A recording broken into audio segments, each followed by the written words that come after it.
Trevor, are you home right now? Yeah, I'm here. What's up? Oh, nothing. Living the fancy life as usual, huh? Must be nice just lounging around the house in the middle of a weekday. Huh? What are you talking about? I'm not just sitting around doing nothing. I mean, you're a stay-at-home wife, right? And your husband takes care of all the bills? Sounds amazing, just sipping tea. Enjoying the view out the window.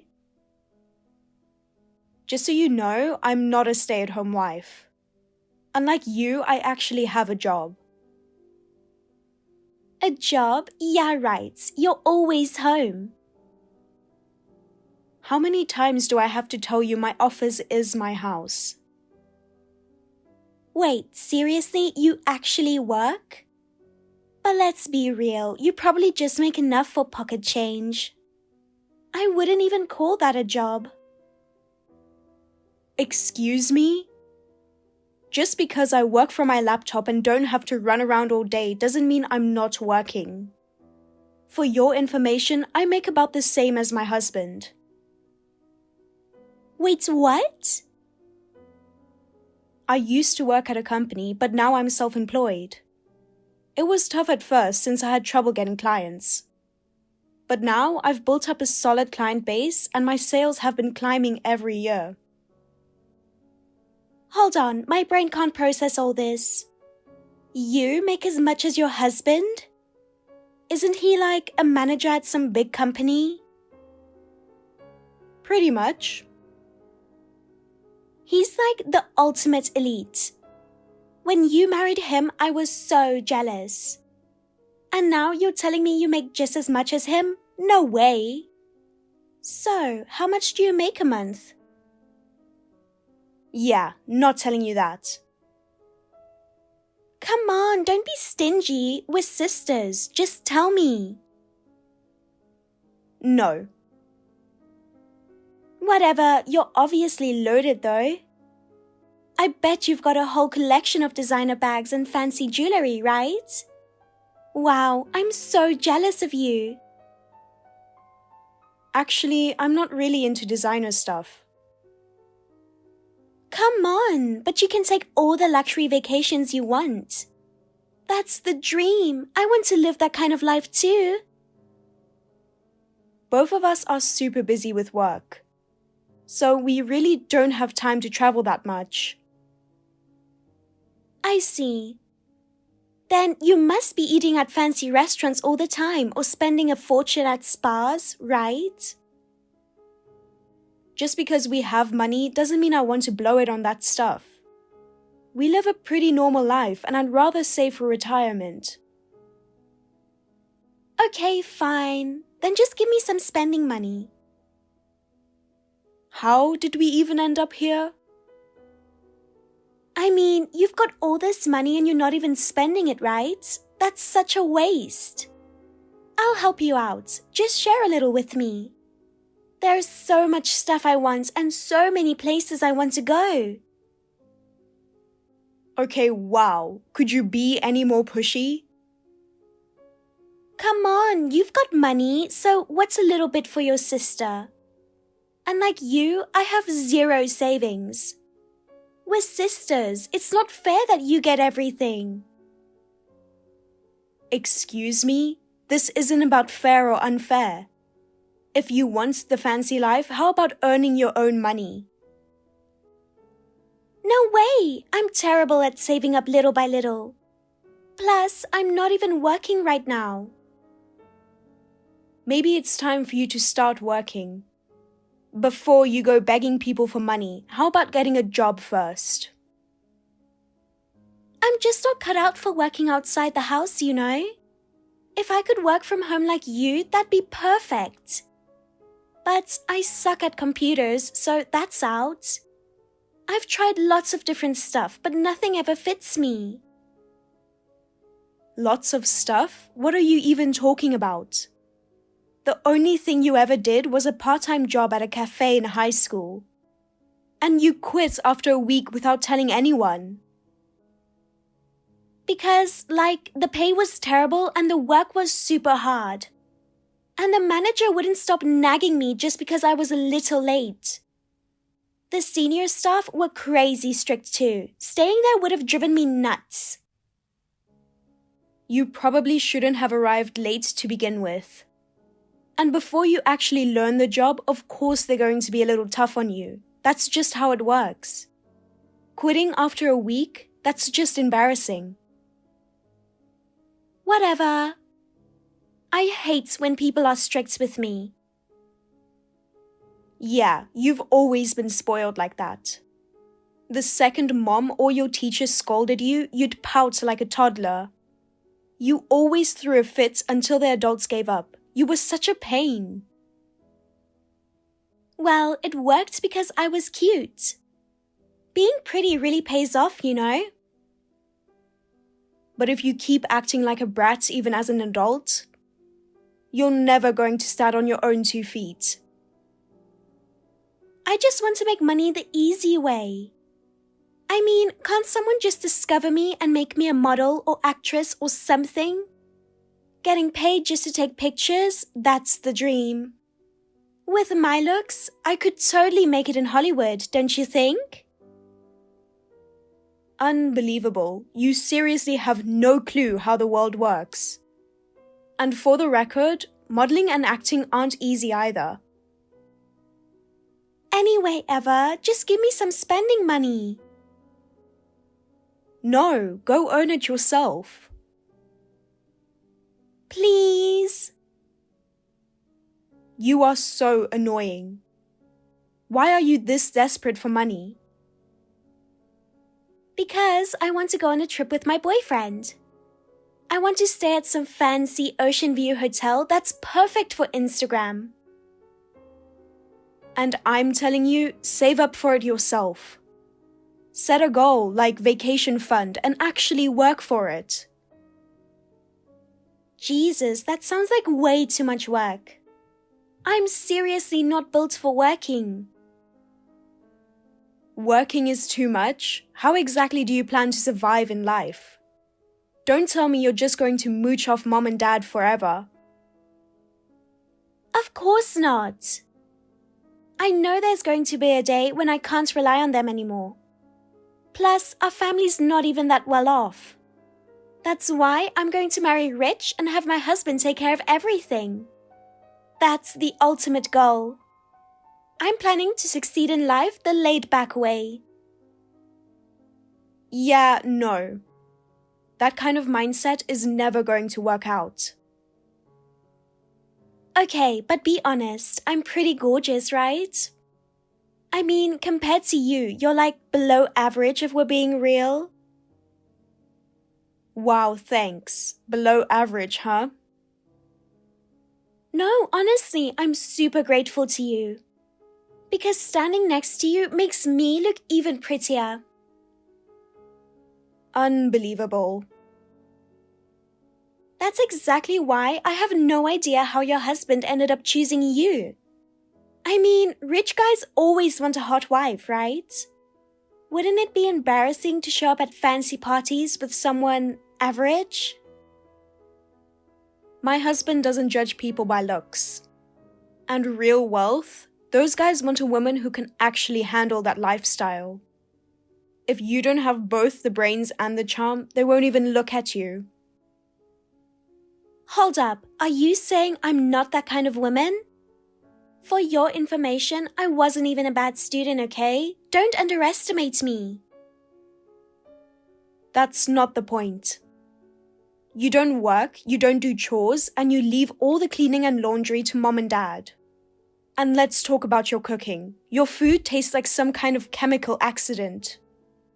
That stuff is basically a weapon. A weapon? That's so mean. You're seriously exaggerating.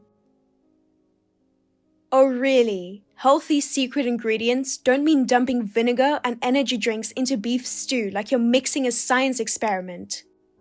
I felt sick for 3 days after eating that disaster. Whatever. I was just trying to create a new flavor.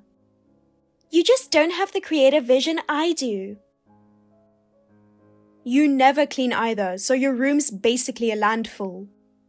You can't even work a fully automatic washing machine. Honestly, with your non-existent homemaking skills, marriage is going to be rough. Oh, whatever. I'll just hire a housekeeper to do all the chores. That's what all rich wives do anyway. Yeah, do whatever you want. It's your life. Anyway, I've got an important friend coming over soon, so I'm done with WhatsApp for now. Oh, perfect. I'm actually on my way to your place right now. What? Were you even listening? I just told you I have a friend coming. It's fine. Your little sister can hang out too. No way. Another time. Actually, I'm already right by your house. I'll be there in a few minutes. Are you kidding me? You can't just show up like that. I'm bored. And I haven't seen you in forever. Plus, I brought you a little something. Sorry, but not today. My friend's coming over, so pick another day. It's fine, I don't mind. I mind. Relax. See you soon. Nicole, seriously, hold up.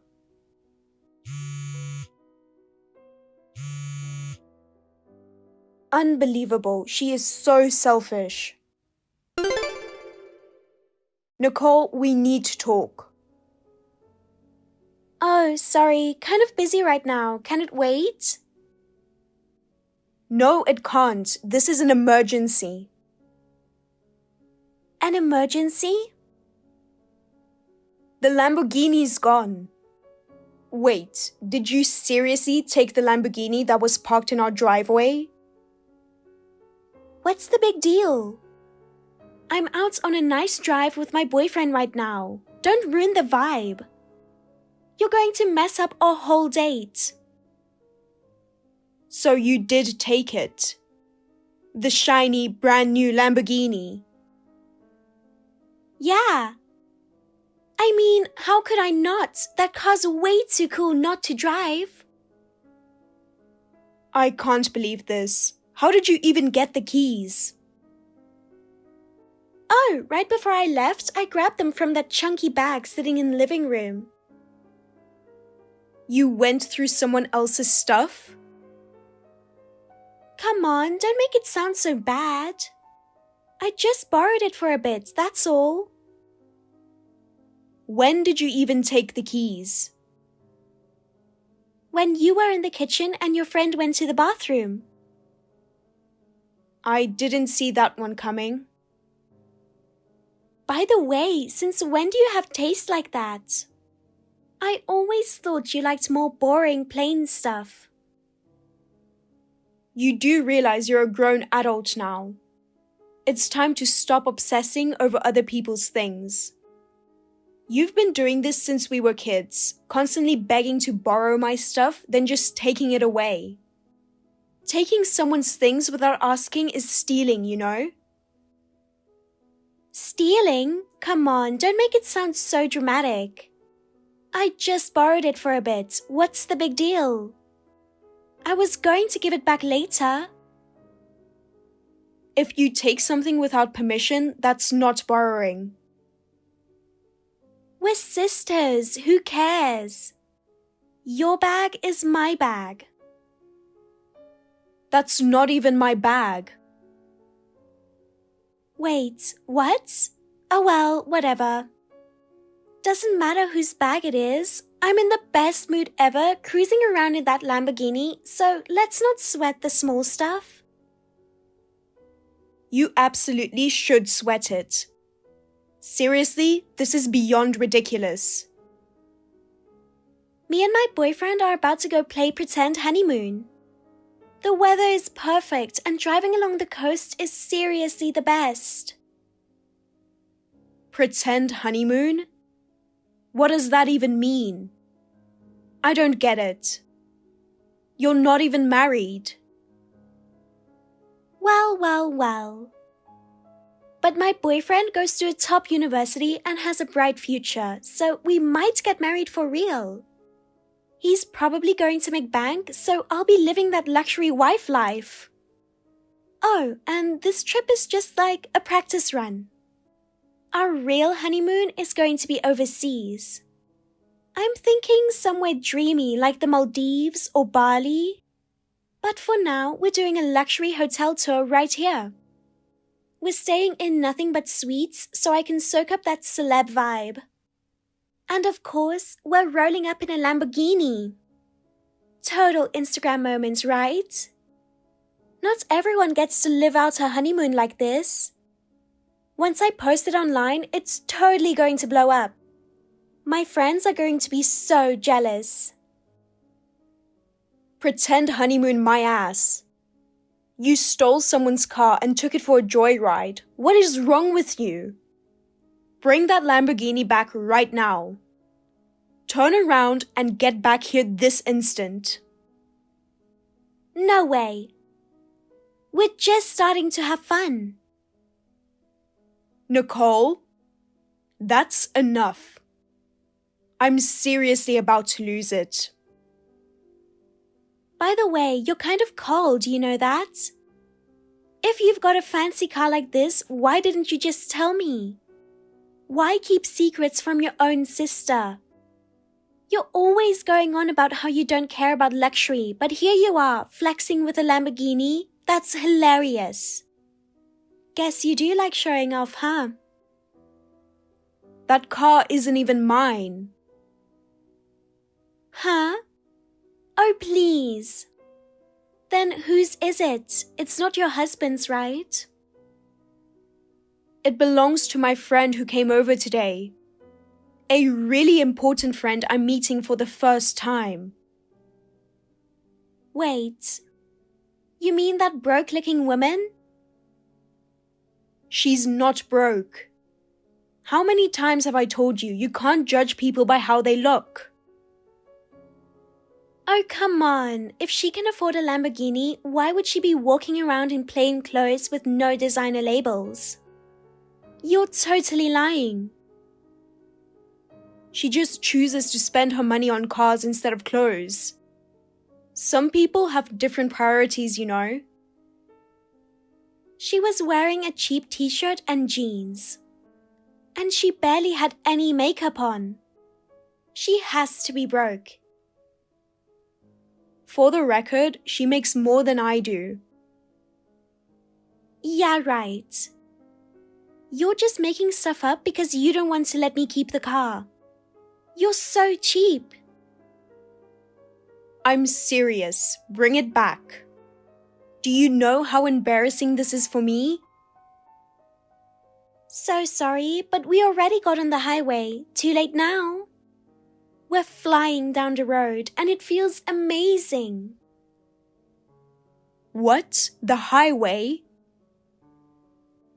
I mean, when you've got a Lamborghini, you have to see what it can do, right? Are you out of your mind? Oh, by the way, my boyfriend, his name is Ethan. He's a college student and a great driver, so no worries. Wait, Ethan's driving right now? Does he even know how to handle a Lamborghini? Not at all. It's his first time. And he took it on the highway like that? Yeah. Are you insane? Ethan said he's dreamed of driving a Lamborghini since he was a kid. He never thought he'd get to drive one while still in college. He's so excited. Okay, your boyfriend's just as crazy as you are. Who the hell hops in a random car and just starts driving it? Huh? What are you talking about? It's your car, right? For the last time, it's not mine. Still, handling a Lamborghini on the highway first try? That's impressive. Guys who can drive like that are so hot. There's nothing impressive about this. It's dangerous and reckless. Relax, you're overreacting. Just bring it back. Right now. No way. We're happily using this baby for our pretend honeymoon. Absolutely not. Oh yeah, almost forgot. I borrowed your credit card too. I grabbed it from the same bag with the Lamborghini key. What? You took the credit card too? Have you completely lost your mind? Well, duh, we're doing a luxury hotel tour. Got to have a card for that, right? Use your own card. No way, my card would hit the limit in no time. But with your card, a few nights at fancy hotels shouldn't be a problem. I can't believe this. I've never seen a real black card before. It's so cool. A black card? That's not even my card. Yeah, nice try. I don't even have a black card. Lying won't work. I already know the truth. I literally checked the name on the card. It's got your name right on it. Get back here right now. This pretend honeymoon paid for with your card and your Lamborghini is amazing. It's like a dream come true. Wait, you didn't actually use the card already, did you? Oh, I totally did. I already bought a whole new wardrobe and some bags for the trip. I mean, it's a special occasion, so I wanted everything to be designer and brand new. Oh, and while I was at it, I grabbed some jewelry and shoes I've been eyeing forever. It's fine, right? You make tons of money anyway. Are you out of your mind, spending someone else's money like this? What's yours is mine, remember? So, how much did you spend? About 30 grand so far. You blew through 30 grand in a single day? This is unreal. Well, yeah, I bought a ton of designer stuff. And the best part, the card's still not maxed out. Black cards are the best. You're seriously the most generous sister ever. I'll totally do something nice for you later. Forget about that. Just bring everything back right now. I told you, we're already on the highway. Not happening.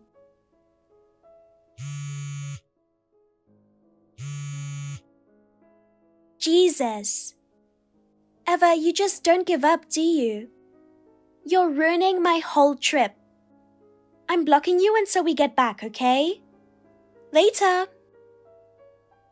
Nicole! Eva, help. Something really bad just happened. Don't tell me you crashed the Lamborghini. No, it's not that. The credit card isn't working. Wait, is this card for real or what? How's this even possible? Fake? So, me and Ethan were trying to check into this fancy YouTube hotel, and when we went to pay at the front desk, the lady just stared at us and said this card has been declined. Everyone around us was staring too. It was so embarrassing. If the card doesn't work, it has to be a fake, right? I just got humiliated at the register. This is really bad. What if they call the cops? What do we do? Calm down. First of all, about that credit card. It's not fake. We cancelled it. That's why it's not working. What? You cancelled the card? What does that even mean? We called the credit card company and had them freeze it, so you can't use it anymore. You what? Why would you do that? Why do you think you took it without asking? Gosh, you're so mean. Now we can't check into the hotel. We booked the top floor suite at YouTube Hotel and everything. I was going to take so many perfect Insta pics. Then pay for it with your own money. Neither of us brought much cash. We barely have anything in our wallets. You do realize YouTube Hotel isn't exactly cheap, right? That suite has to cost thousands. Then go to the ATM and withdraw some money. Right now. We didn't bring any cards with us. What about Apple Pay or something? Can't you just use your phone? Yeah, no, we definitely can't cover a luxury suite with that. Unbelievable. You really didn't think this through at all, did you? I only took it because I thought I could count on your credit card. I was relying on you. Hurry up and unlock it. Please. Listen to me. That card and the car, neither of them belong to me. How many times do I have to say it? Wait, what? What do you mean? Take a good look at the name on that card. I already did. It had your name on it. Are you absolutely sure it said Eva? Look again, really carefully this time. I'm telling you, I checked before I took it. It definitely said Eva. Are you seriously so dense you can't even read English? Maybe you should go back to elementary school. How dare you? I can read, thank you very much. Then open your eyes wide and check that name again. Use a magnifying glass if you need to. Wait. No way. What? The E is actually A? Hold up, are you serious? Yeah. The name on the card says Ava, doesn't it? And if you look closely, even the last name is off by one letter. See, Ava and I actually became friends because our names were so similar. Then, after we both got married, our last names ended up almost identical too. Funny how life works, huh? Wait, who the heck is Ava? I've never even heard of her. Go ahead and ask your boyfriend Ethan who's Ava. I promise you're going to love his answer. Ask Ethan? Why? Just trust me, ask him. Right now. Okay, hold on. I asked him and he freaked out, grabbed the car keys and took off. Wow, he must be seriously panicking. What is happening? What's going on? Nicole, where are you right now? And have you caught up with Ethan yet? So, I've got some bad news. What now? What did you do this time? Well, actually, it wasn't me, it was Ethan. The Lamborghini got wrecked. Wrecked? What do you mean wrecked? Start talking right now. Who did what to the car? Ethan tried to drive off, but he messed up and he accidentally slammed it right into the parking lot fence, like full speed. The front of the car's all dented now. Oh, but don't worry, Ethan's totally fine, no injuries or anything. So at least there's that.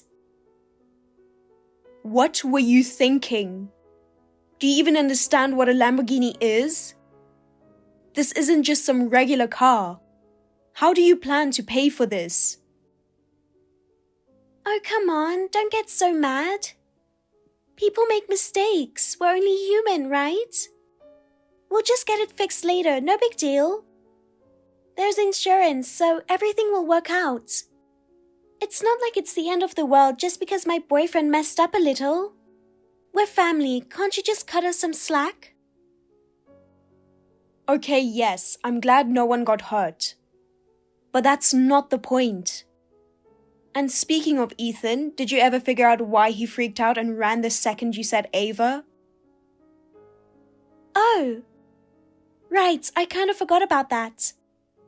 I was so worried about the car, it totally slipped my mind. So, who is Ava?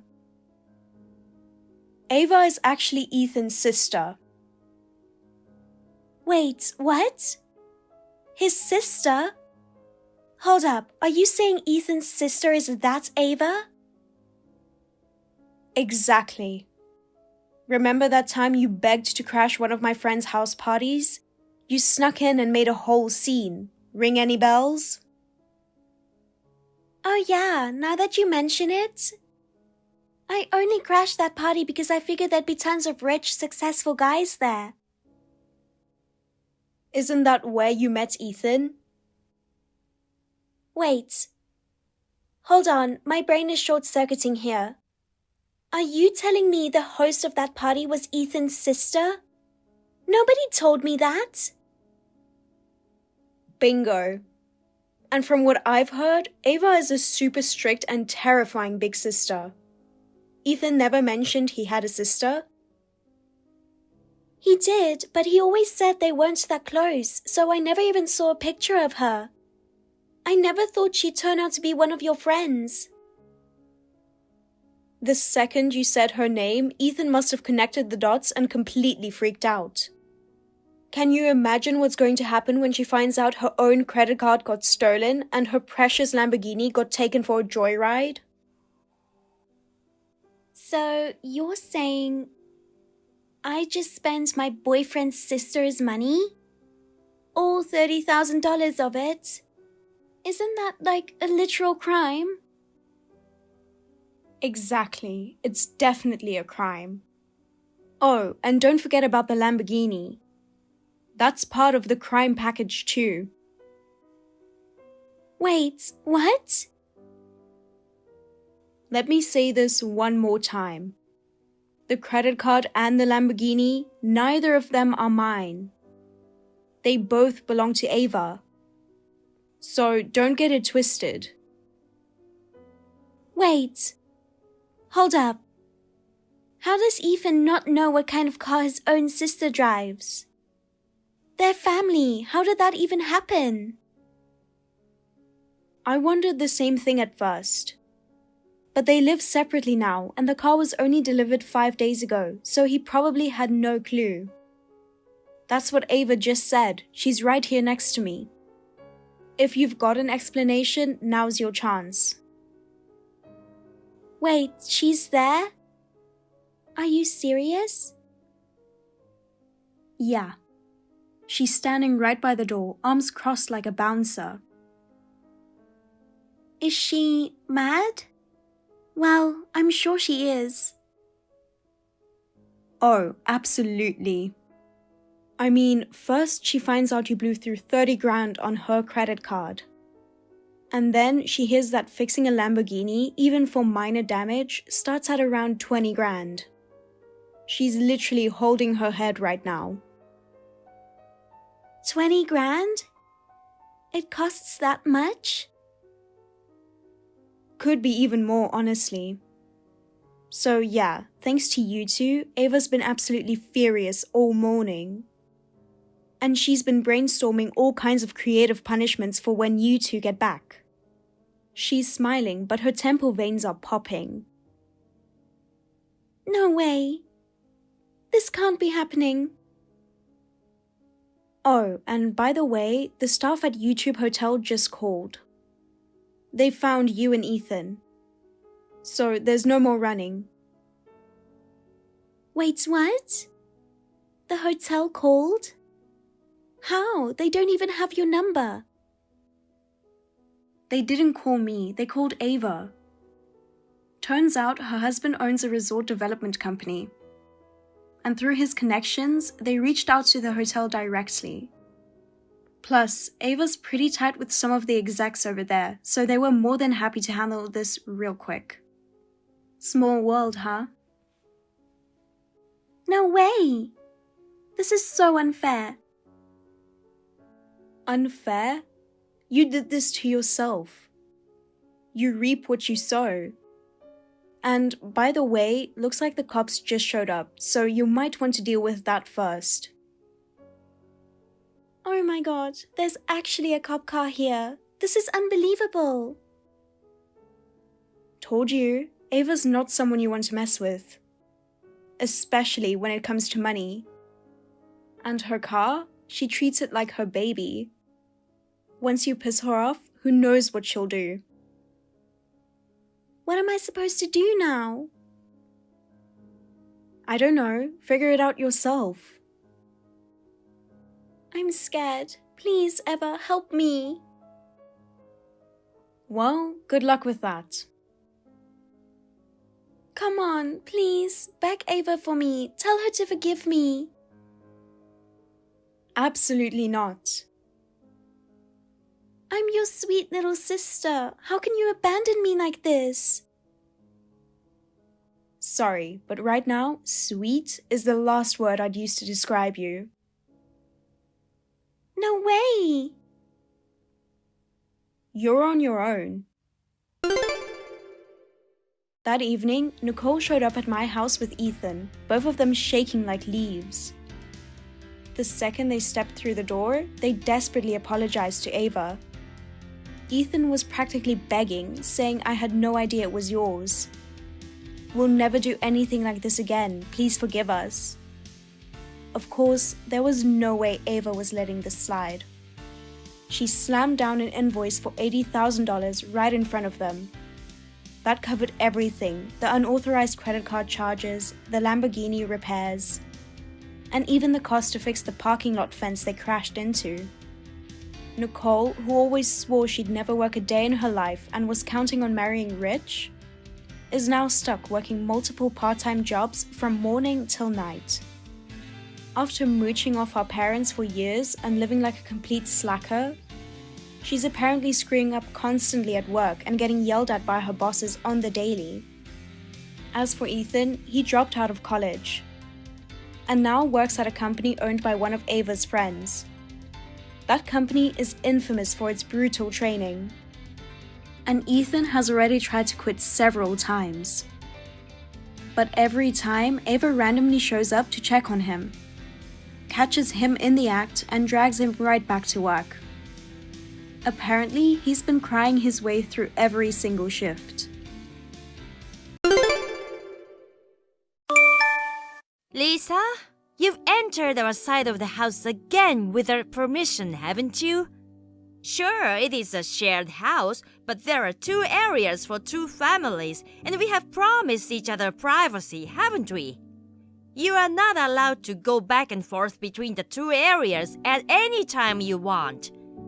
And will you please return the dress you took from my room? Your dress? I didn't do anything with it.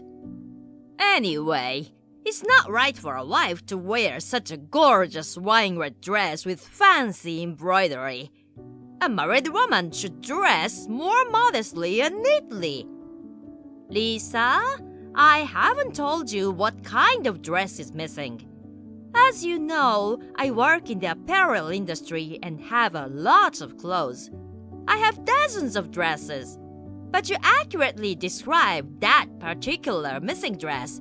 It's like you're confessing that you took it. I think that's just a coincidence. Oh, wow. You have superpower or something? I should ask a mystery magazine for an interview. I have some friends in that area, and you like to stand out, don't you? Okay. I'll just give it back. Later. Thank you very much. It'll be great if you return it today. Today? Yes? I was going to wear it tomorrow to see a play with my friends. I didn't lend it to you to wear, and it doesn't fit in the first place. Well, I'm starting to doubt your words. Will you return it right now? All right. You're really a cocky woman. Emma, lately I've been thinking. You need to quit your job. What? What are you talking about? I was surprised when I opened my phone during my lunch break. I have given a lot of thought about why you, a housewife, are so cocky. And I came to a conclusion. It is because you work in the apparel industry where people wear flashy clothes. A housewife should be dressed in a sweatshirt, jeans, and an apron. Aren't you a housewife too, Lisa? You have a lot of gorgeous clothes. It's fine with me because my two boys, Mike and Chris, they both have good taste in clothes and actually work in the apparel industry. It would be a disservice to them and the world if I, their mother, were not a fashion-conscious and attractive woman. See? That's why it's fine with me. So, you think their wives do not need to care about fashion? Yes, especially you. No need to dress fancy while training as a wife. Huh? Training as a wife? I'm going to train you to be a decent wife for a family. You are to sleep in our side of the house from tonight. Oh, in addition to that, submit your resignation to the company before you come home. Nonsense. Huh? I have to go to a client after lunch, so goodbye for now. How rude! Do you think you can talk like that to your mother-in-law? I plan to start your training tomorrow, but I've changed my mind. It starts today, so be prepared when you come home. Emma, I thought you didn't come home last night, but I saw your car. You must have come home very late, sneaking around and hiding to escape training. You're really pathetic. I'm coming over there right now. I told you yesterday that I was going to start training, Emma. Still, you have such nerves sleeping in as if it were a holiday. I was right to bring a bucket of water just in case. Splashing you in bed should have been enough of a lesson this time of year. Now that the bed is soaked, you can't go back to sleep. Oh, I know. I'll do this every morning. It's a perfect way to start a day of wife training. Don't you think so, Emma? Right, it's settled. I'll pour a bucket of water over your head to wake you up every morning. Huh? Lisa?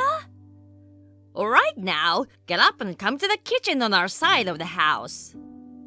I didn't make it home last night because I was on a business trip. Huh? After yesterday's lying, I flew to a branch office in New York. So I'm at a hotel in New York right now. New York? On a business trip? Didn't I tell you? What are you talking about, Emma? Your car is in the garage. I didn't use it yesterday, so it must have been sitting there all day. Huh? But you always sleep on the waterbed in the room next to the living room, don't you? I thought you were there a while ago. Maybe that's Chris, isn't it? Huh? Chris? Both Mike and Chris are off today. Chris called me last night and said that he's coming to play a game with Mike and would stay the night. Huh? Also, he asked me if he could sleep on the waterbed. I said okay, no problem, since I'll be away from home. Huh? Then who did I pour water on? I strongly suggest that you go and find out immediately who you poured a bucket of water on. Oh no, it can't be! Emma, I can't believe you haven't come home yet when the family is going through such a hard time. You are the one causing trouble for Chris. Will you please stop blaming others when it's your fault? If you had quit your job and done the wife training, I would have been the one soaked with a bucket of water this morning. Is that what you think? That's right. That's what was supposed to happen. It was a wife training. You were supposed to take that. But you escaped and... Chris apologized to me over the phone. Huh? He said he's leaving the company because of that. What? What do you mean? How did accidentally pouring water on Chris lead to his resignation? Well, I guess it's just too uncomfortable to think that his own mother is abusing the CEO of his company. What? The CEO? If I were in his shoes, I would feel the same way. I don't understand, Emma. The CEO of the company? Who are you talking about? Well, I guess it's time to reveal it. I didn't tell you because Mike and Chris wanted me not to. Tell me what? I'm the CEO of the apparel company that Mike and Chris work for. What?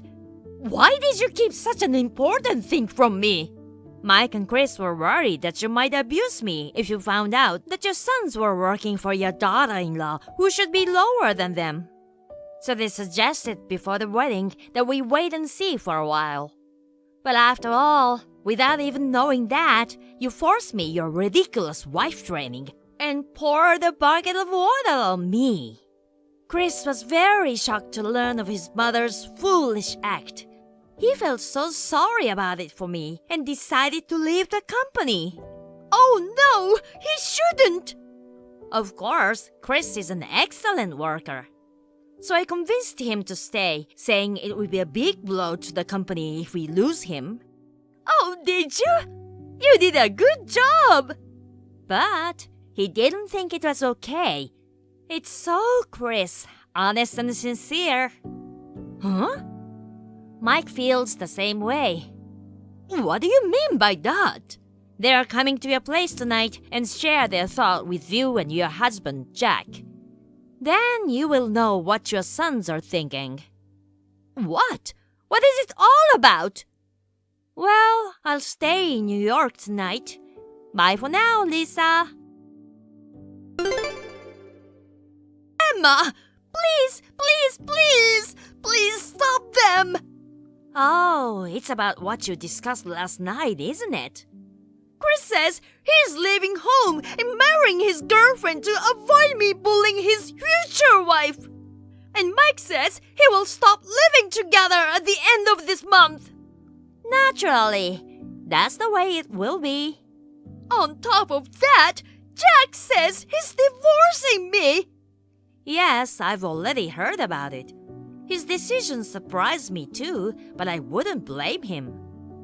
Why? Don't you understand? I don't understand. We've always been a happy family. Is that really so? Huh? I can't say much because I only know what I heard from Mike and Chris. But Lisa, have you ever wondered if you have done your part properly as a mother and a wife in your family? I've been always perfect. Well, seems like you didn't learn anything. What? Well, I think you wouldn't listen to me anymore, so I'll shut up. What? What is that? Who do you think you are? Answer me, Emma! I'm not gonna tell you because I think it's best for you to figure it out for yourself. What? I won't go to your place anymore because our living together will end soon. Wait a minute! I'll forgive and forget and let you free from the wife training. So just convince them to change their minds. I'll even try to get along with you from now on. We should keep living together. I think that's your problem, isn't it? What? I know it's a little early to say this, but thank you very much for everything. Emma, wait!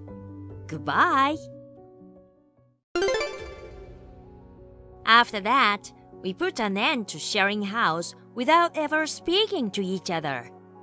According to Mike, Lisa is a bad example of a woman in a wealthy family who has been spoiled to become a terrible person.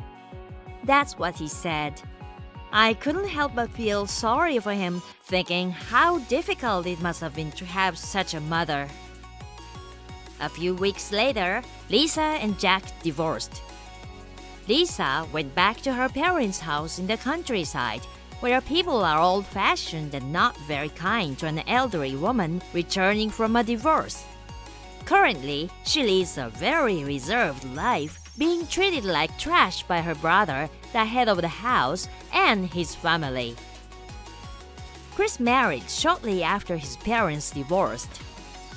Lisa learned of this after the wedding. Now, she's always crying in the corner of her room every day, making it even more annoying for those around her. Hello, Tracy. I finally found you. It's been 5 years, right? Are you doing well? Who is this? It's me, Oliver's mother. Don't tell me you forgot me.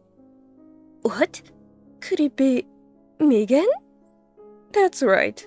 It's been a while. It's been a while, hasn't it? Just so you know, I haven't forgiven you. 5 years ago, you certainly said you were cutting ties with me. Do you know how painful to hear that? You wouldn't understand, would you? If it were just you, I wouldn't care. But involving my precious only son, Oliver, is just too far. And top of that, changing your phone number and even blocking me. When I rushed to your house, you had already moved out. Somehow, the neighbors found out about it. And they started spreading rumors like, because I'm an evil mother-in-law, I was abandoned by my son's family. I've been desperately looking for you for these past 5 years. Don't you understand how much I've searched for you? Now, I know that you were looking for us, but how did you get my contact information? I changed my number 5 years ago. Where did I get it from? I won't tell you. It might not be the answer to your question. But it's for the sake of my beloved son, you know. What do you mean? I wanted to save my son from you. Save? What do you mean?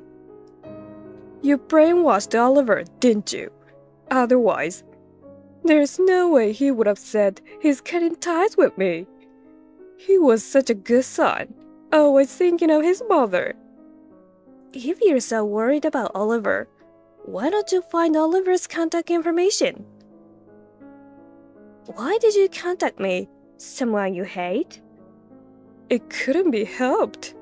I actually wanted to contact Oliver. But I didn't have his new contact information. Well, now that I've reached you, it's as good as being connected to Oliver again. Now, hurry up and give me Oliver's contact information. I'm sorry, but I don't know. What? I said I didn't have Oliver's contact information. Stop playing dumb. There's no way you don't know your husband's contact information. Do you really want me not to reunite with my son? I'm his mother. At least tell me his contact information. Oh, wait. Don't you know that we are divorced? Divorced? Yes. No way. That's a lie. While I was desperately searching for you, you were divorced? Yes, and not recently. We divorced the year after we cut ties with you, so it's been about 4 years. That's a lie. That long ago? Why would something like that happen? We had different values and what we wanted from each other. It led to numerous arguments, and eventually, we divorced. But in the end, we talked it out and we both agreed, and it was an amicable divorce. I'm married to someone else now. Oh my god. I could never forgive you. I hate you. What? Even though I contacted you after 5 years, I can't forgive you for lying about something like this.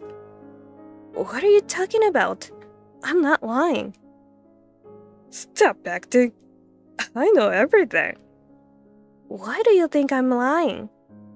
Obviously, it's because Oliver hasn't come back. Huh? What do you mean? My son loves me a lot. Yet, because of you, he got brainwashed. But if he divorces you, I'm sure he will come back to me after the brainwashing is over. I see. The fact that he hasn't returned to me means you were lying. My precious Oliver is still being brainwashed by you. Oh, I see. So that's what you think. Regardless of what you say, the fact is that Oliver and I got divorced. So even if you contacted me, I don't have Oliver's contact information. Liar! Just tell me already. I told you. I don't know. You really don't want to give it to me? Fine. I'll find out on my own. But at least give me my grandchild. Grandchild? What are you talking about? Don't play dumb. You gave birth to my grandchild, didn't you? No, I didn't give birth. Shut up. I know it already. I got your contact and my grandchild's info at the same time. Your contact information matched, so I knew my grandchild's info was true. No. I'm the one telling you that I didn't give birth. You're lying because you don't want to give it to me, right? I'm not lying. At least, I didn't give birth to what you called your grandchild. I don't believe a word you say. If I raised my grandchild, Oliver should come back to me. If you don't give the child to me, I'll come to take them myself. So be prepared. You're coming to get them? Where? Do you know where I live? Of course. Don't underestimate me. You're lying. It's not a lie. I'm not a liar like you. Well then, I will see you soon. Hey, Jack, do you have a minute? It's really important. Tracy, what's wrong? My ex-mother-in-law found my contact information and messaged me. What? Oliver's mother? That's right. What should I do? Hey, calm down first. What did Oliver's mother say? She's saying to hand over her grandchild. What? She said she's coming to get them, so I should be prepared. It seems like there's a misunderstanding. But does that mean she knows your current address, too? That's right. And I don't know where she got my information. Did you tell her that you and Oliver are already divorced? Of course, I told her. I even told her I'm remarried now, and that I haven't given birth to her grandchild. But she doesn't believe me at all. Did you talk to your husband about this? I told him over the phone, but he's been on a business trip overseas for a week now. I think he's in Tokyo right now. Even if he booked a flight now, it would take a whole day to come back. He said it's an important business trip, so I don't think he can make it right away. I see. In that case, why don't you come to my place? Can I come? Yeah, of course. It's too dangerous for you to stay at home. You have to take care of yourself. Don't worry about it. I've got my wife standing next to me right now. She's also said you should come here. Thank you. Then I guess I will stay at your place for now. Please tell your wife how thankful I am. Alright, I got it. You should get going. Once you finish packing, I'll come pick you up. Just let me know. Got it. Thank you. Hey, Tracy! I've been ringing the doorbell multiple times. Why won't you answer? Are you still sleeping? Or you pretend not to be home? You're probably inside, right? Come out already. Oh my god. Megan? You're here already? But the doorbell didn't ring. Then it must be broken. Anyway, I'm in front of the house right now. So get your ass out here. How long are you going to make me wait? I knew it. Hello there. I can see you. What? I can see my cute little grandchild in the backyard. I knew you were lying. What? Backyard? I don't have a backyard. What are you talking about? I'm actually in your yard. You've been lying to me this whole time, haven't you? Can't you at least come up with a better lie? Well, forget it. I don't need anything from you anymore. What do you mean? I'll take my grandchild with me. What? It's your fault for leaving the child alone in the yard. I gave you a clear notice that I was coming to pick him up, remember? If you didn't want this, you should have left him alone. Megan, where are you right now? Seriously, I've been saying I'm in front of your house this whole time. I don't think the kid that you were taking is your grandchild. What are you talking about? Stop saying nonsense. I don't even want to talk to you anymore. Anyway, I'm taking this child with me. Bye. Megan, please wait. I'm not waiting. I said I don't need you anymore. Megan, that child isn't your grandchild. What you're doing is kidnapping. Megan, are you reading this? I don't care about what you say. I hate liars like you. I am saying this for your sake. I don't care what happens to you anymore. Jack, my ex-mother-in-law messaged me again. Really? What did she say? She said she's arrived at my house. What? She's already there? But it seems she went to the wrong house. What do you mean? She said she rang the doorbell, but it didn't ring. I live in an apartment, but she was talking about the backyard. That's weird. So she must have mistaken someone else's house. The worst part is, it seems a child was playing along in that backyard. She thought the child was her grandchild, so she took the kid. What? What should I do? I've tried to her many times that the child isn't her grandchild, but she wouldn't listen and didn't answer my calls. I'm hoping it's just a threat and she didn't actually take the child. Knowing how pushy she was about wanting that grandchild when I was married to Oliver, I think she might do it. You should report it to the police. Do you think so? You're the one who knows the situation best, right? I think you should prioritize the child's safety and do it. It's like she confessed to kidnapping the child. If there's a high chance of it being true, you should ask the police to check it out. You tried to stop her many times, right? She didn't listen. So that's the thing that you can do now. You're right. I'll call the police now. Tracy, what the hell are you doing? I only brought my grandchild back home. Why did you call the police?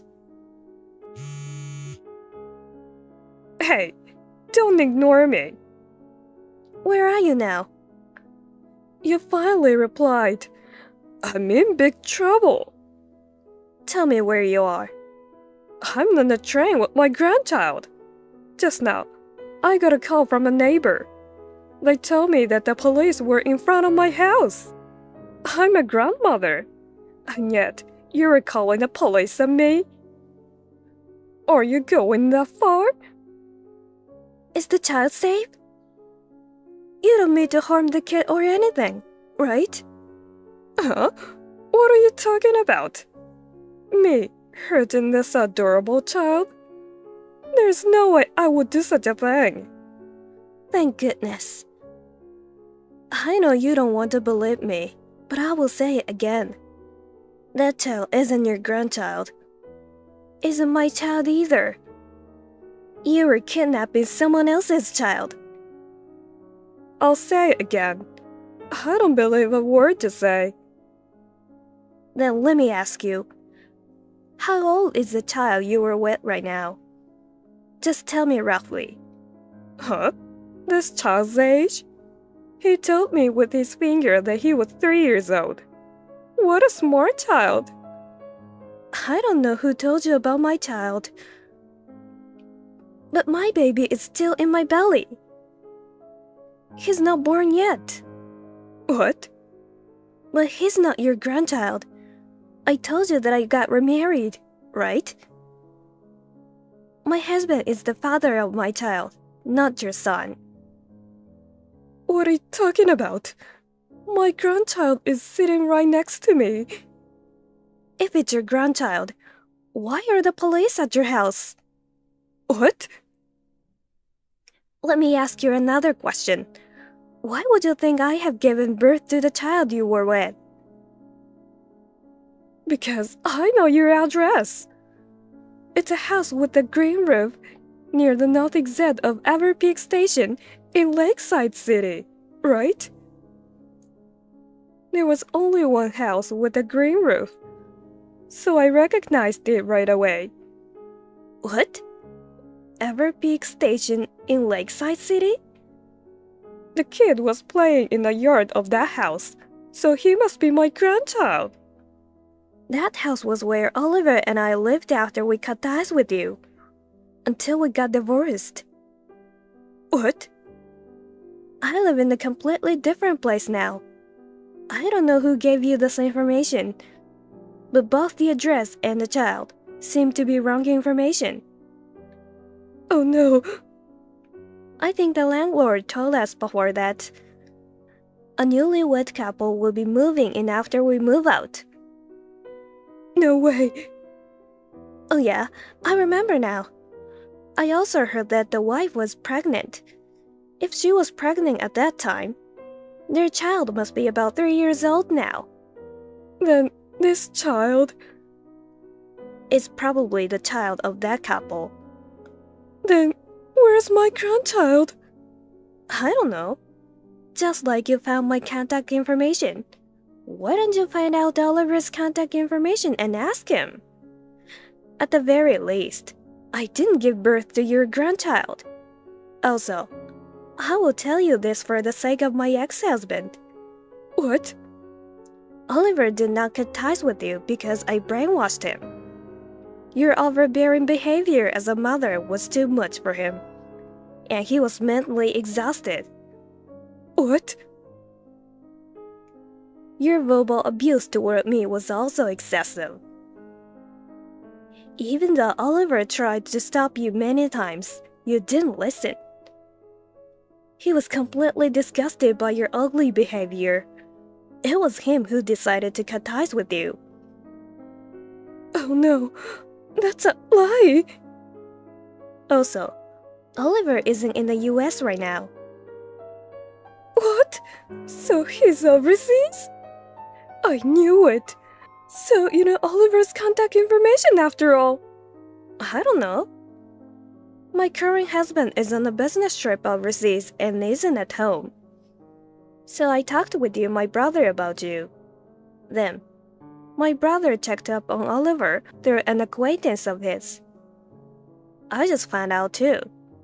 If you found out his contact information, you should tell me. I only know where he is. I don't know his contact information. I don't need to know either. I heard that he only told a few people about his current address. It seems he has no plans to return to the US anytime soon. Oh my god. No. Why didn't he contact me? Because he cut ties with you.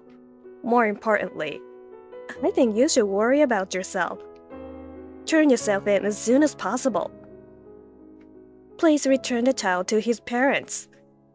Turn myself in? Or kidnapping this child? That's what I've been saying all along.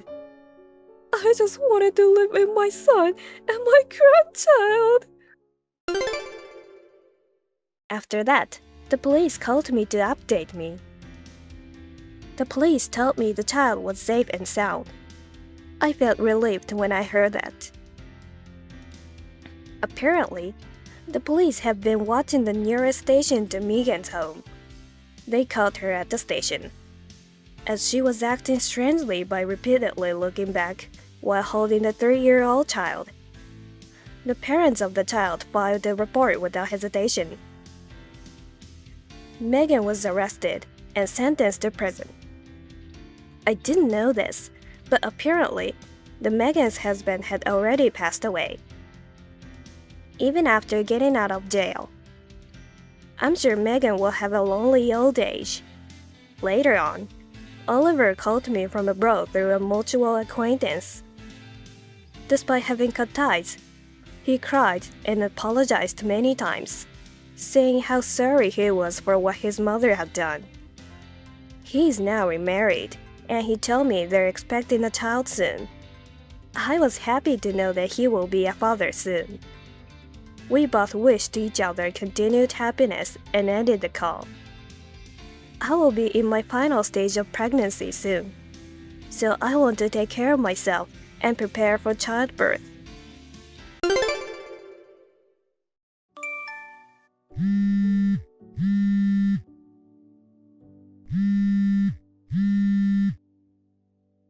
Selena, what are you doing out on your own? Is it true that you and Matthew moved out a week ago? I couldn't get in touch with you, so I came here and found that your house is deserted. He doesn't need an insane wife like you. I will find him a better woman to marry. What are you talking about when Matthew also moved out with me? He is being deceived by you. I have to pull him out of it. He doesn't like your meddling, so he chose to cut you out and move in with me. What? Also, Matthew and I have both changed jobs, so please don't cause us any trouble by going into our old workplace. You changed jobs? Goodbye now.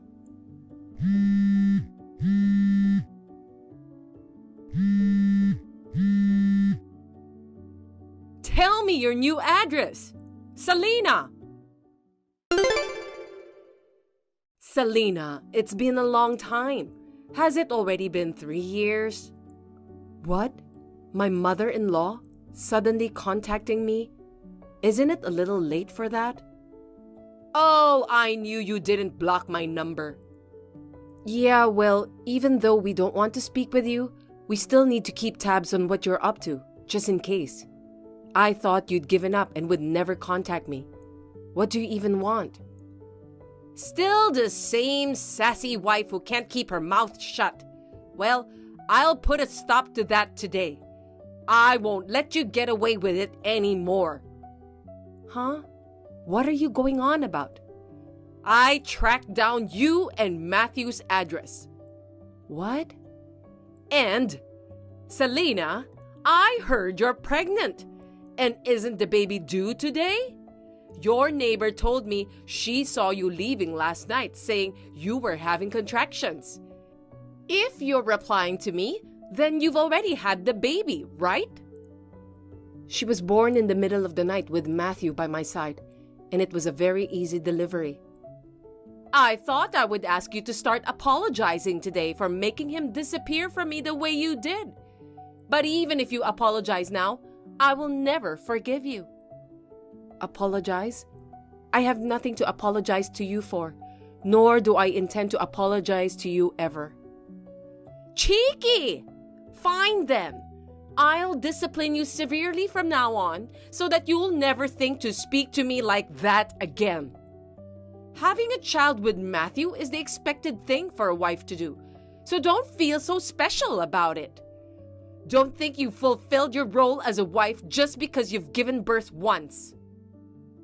Are you telling me to have a second child as soon as possible? That's one part of it. But first of all, I'm moving in with you.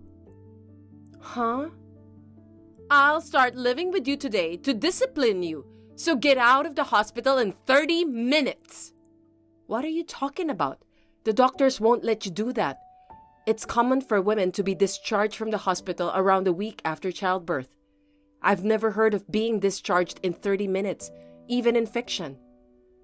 There you go. While you're complaining like that, time is flying by.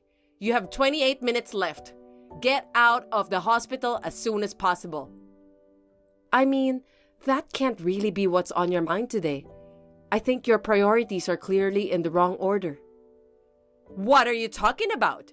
For me, my priorities right now are disciplining my daughter-in-law and holding my grandchild. I don't care about anything else. Even though your husband's funeral is going on? Huh? What are you talking about? Don't say something so horrible. Just because my husband and I have been separated for 2 years, that kind of lie won't work. You really are insane. If my husband really passed away, I, his wife, would be the first to be notified. How dare you try to deceive me with such an insane and obvious lie? It's beyond rude. Separated? Then, you really don't know, do you? Huh? What are you trying to say? Your husband, he passed away a few days ago. Last night was the wake, and today is the ceremony. Your brother-in-law will be the pallbearer. What? You're going to keep telling me this lie? You really don't know? No one's contacted me that way. Oh, I see what you're doing. You're trying to upset me by saying something shocking so you can get rid of me as soon as possible. No, it's not like that. I know what is appropriate to say or not. Just because you say insane things doesn't mean I have to be insane too. Who's the insane one? You want to avoid living together so badly? Even if you're lying, can't you make up something more sensible? You really are a shitty wife, making up my husband's death for your own purposes. If you are that suspicious, why don't you check with one of your relatives? I'm in my bed at the maternity hospital. From bed, I'm attending the funeral ceremony on tablet that Matthew prepared for me. I'm seeing my father-in-law off while watching what's going on over there in real time on the tablet. You know, if you keep telling lies, I'll have no choice but to come there. I'm only telling the truth, and I won't live with you. Huh? You don't have the right to decide such things. I don't think you have the right either. Goodbye now. I can't believe it's true! My husband! I guess you spoke to your brother-in-law. He said it was really sudden. Both Matthew and your brother-in-law said they haven't quite processed their emotions yet. That's not important. Why didn't anyone contact me? Even though we're separated, I'm still the wife. You should have informed me first. I mean, shouldn't you, my daughter-in-law, have contacted me? Please don't expect to be contacted by someone who has cut themselves off from you. Anyway, I heard that your brother-in-law had contacted you. What? That never happened. You're lying. He said you didn't pick up the phone no matter how many times he called. Not that I was actually there. I don't think your brother-in-law is the kind of person who would lie like that. Could it be those repeated phone calls? I was too busy trying to track down Matthew's house, and I felt it was too noisy. I've blocked and refused those calls. I see. So, you must have already blocked his number when he tried to send you texts later on. So it wasn't that he didn't contact you, but that you had blocked him. So blaming your brother-in-law or me for that is not the right thing to do, is it? How could you let this happen? What does it mean? My husband's will. Why? How could he exclude me from his inheritance? It doesn't seem like there's much left in the will. It's terrible. So why are you contacting me? My phone is not a place for you to air your complaints. What happened to living together? Huh? Are you still going on about that? I'm on my way to your house now. I went to the trouble of finding out your address that day, but I couldn't get you to move in with me right away because of my husband. But that's not going to happen this time. From now on, you must change your bad attitude and do your best to take care of me. I will discipline you to behave in a manner befitting a wife. Why aren't you here? I told you that we would be living together from today. I didn't agree to it. I'm taking shelter at my parents' house with our newborn daughter. What do you mean taking shelter? You talk like it's an evacuation. Oh, you are aware of that, aren't you? We are planning to move to a new place after things settle down. Moving? You're moving again? To be clear, we've already moved. Matthew has taken care of everything related to the move. Matthew? You're deceiving and manipulating Matthew, aren't you? It's impossible he would keep moving without letting me know. It's possible. We have 1 month left on the lease at the place you found, but I have no plans to return there. Why the hell not? I said I'm moving in with you. Why would I want to live with someone who is going to harass me all the time? We left 3 years ago with the sole purpose of avoiding that. And just to have you find out where I live and ask to move in with us was a real horror story. I will never tell you where we're moving to next. Then where am I supposed to live?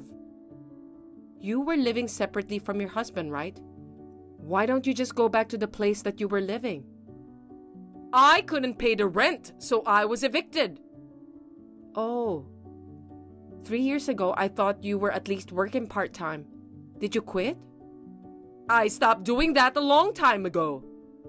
What? Even though we were living separately, my husband was paying my living expenses and rent. If I was frugal, I had enough money so that I didn't have to work part-time. But my husband passed away unexpectedly. I've been spending what money I had in hopes of getting an inheritance in the near future. And my wallet and accounts are empty. I don't even have enough money to stay in a hotel or anything. Did you really think you were going to get an inheritance? I don't think you should expect that, timing-wise. I'm his wife. Even if we were separated, I'm still his wife and entitled to an inheritance. I don't think there's a problem with that. I heard that the reason for the separation was because you took money that you shouldn't have. Huh? We're not talking about that now. I'm telling you because I think it's relevant. I haven't been told the details of the money you took, but perhaps it was enough that he had to make a decision that you should be excluded from the will? Rather than spending money on going around looking for places to live, why don't you look at job postings and look for a job first? Especially if it's a live-in job, I'd recommend it because it would solve most of your current problems. And those places will let you work immediately. You said you are living with your parents. Well then, I'll move in with you there. Did you know our address? What? Ever since you tore up the first Christmas card my parents sent me when we were living together, just to be mean, I don't think you had any opportunity to learn our address, since you didn't write it down, did you? Then tell me. I don't want to. You're my daughter-in-law, and you're fighting me? You're the one who caused this. Hey! You're not getting anywhere. Can we end this now? What? End it? I've told you many times, you are cut off. This time, I had to reply because of the intrusion of what happened to your husband, but this is the end of it. I wish you a happy life. If you have time to complain about me, you have time to think about your own future. The baby is waking up, so I'll leave you now. Wait a minute! You need to listen to me! I haven't even held my grandson yet!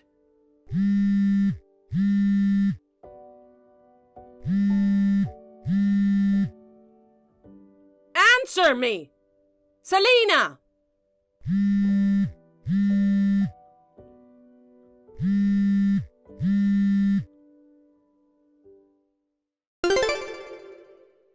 The day after this, my mother-in-law showed up at her brother-in-law's house.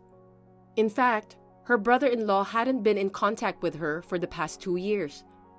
When he received a call from Matthew, he was preparing how to deal with her, thinking that she would go there next.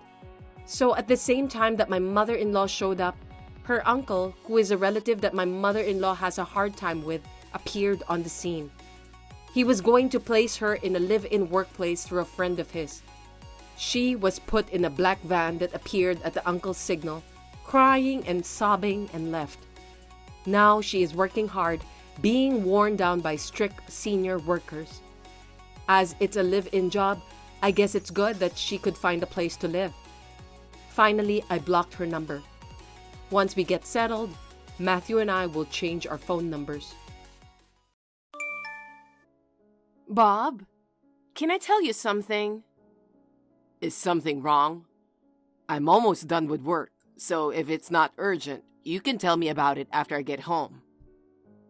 I'd really like to talk to you directly after I get home, but I just can't wait. If you say something like that, I can't wait either. What the hell happened? I've been thinking for a while now that maybe... I just went to the OBGYN after work. I'm pregnant. Seriously? We're having a baby? That's right. Our longed-for baby. We're going to be parents, huh? I'm so glad we didn't give up infertility treatments. Janet, honestly, it must have been hard for you. All I could do was support you. Thank you so much for hanging in there. That's not true. When I wasn't feeling well, you did all the housework and everything. You really helped me out. Let's continue to help with each other from now on. Well, first, we have to have a healthy baby. Yeah, I know. I'll try not to burden you as much as possible so that you can have a healthy baby. Thank you. Janet, have you notified your parents yet? No way. Of course I wanted to tell you before anyone else. I'm not home yet either. I'm calling you as soon as I left the hospital. I see. Besides, I don't want to tell my parents yet. Of course, I don't want anything bad to happen to the baby, but until I'm in the stable period, I don't want to tell my parents or your parents. I'd like to tell my parents and your parents once the baby is in the stable period. Is that okay? Yeah, okay. I don't know this kind of thing. I respect your feelings. I appreciate you saying that. It's been almost 5 years since we started trying having a baby, right? To be honest, I was thinking it might not work. When the obstetrician said, "You're pregnant, congratulations," I couldn't help but cry. I'm also glad that now Susan won't pester me asking if we're going to have kids yet. I'm really sorry for making you feel bad. Every time I see my mom, I tell her, "Don't pressure us like that. It's the life we've chosen with or without kids." And she says, yes, I understand. But she doesn't get it at all. Well, it can't be helped. You are an only child. I understand your mother's desire to have a grandchild. But she's too insensitive. Old people are like that. Forgive me. Don't worry about it. I'm pregnant. Susan doesn't seem to like me. I hope the pregnancy will improve our relationship a little. She's the one who gave birth to you, so I want to get along with her. Thank you, Janet. But she has quirks, so don't try too hard. Got it. We have to start thinking about the move, the baby's name, and all the other stuff. Bob, you're getting ahead of yourself, but I agree with moving out. We're living in the same apartment since you were single. It's too small to raise a child there. I'd like to buy an apartment or a house. Let's look around and see what's available. Yeah, let's do that. I can't focus on work today since I heard this news. I'm getting ready to leave the office and go home. Is it okay to eat cake when you are pregnant? Yeah, I guess I'll have to restrain myself as I gain weight, but for now, it should be fine. Good. I'm going to buy a cake from your favorite store. Let's celebrate. Thank you. I just got home a little while ago. I'll make your favorite dish with ingredients we have at home. Yay. I'll go shopping and I'll be home in about an hour. Okay, I'll see you then.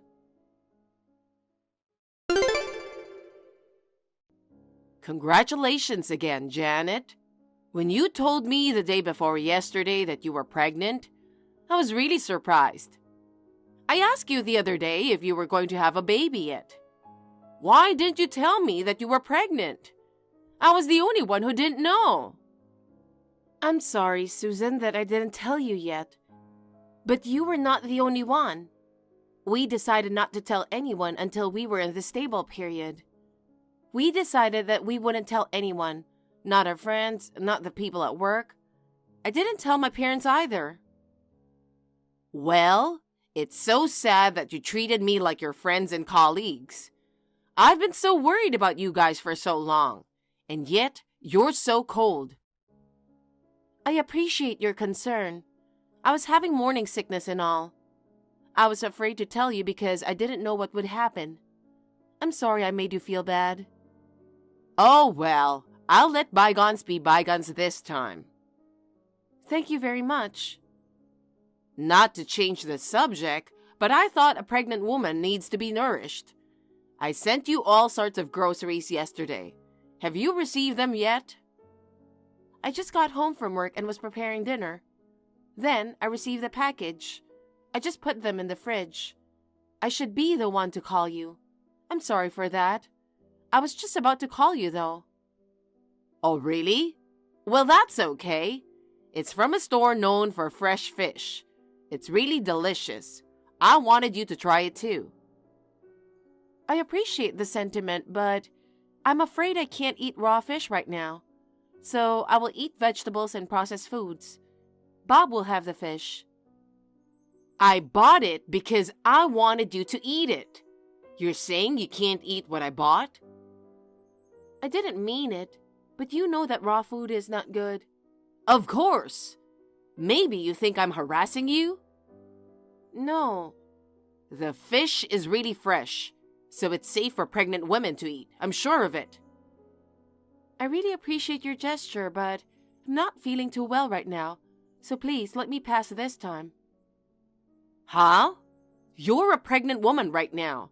Isn't taking care of your health the most important thing you should be doing right now? You still work all the time.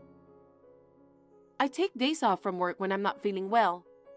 I try to take care of myself, but I'm still having morning sickness. It depends on the day, but when I'm not feeling well, I don't have much of an appetite in the morning, so I don't want to eat any raw food, just in case.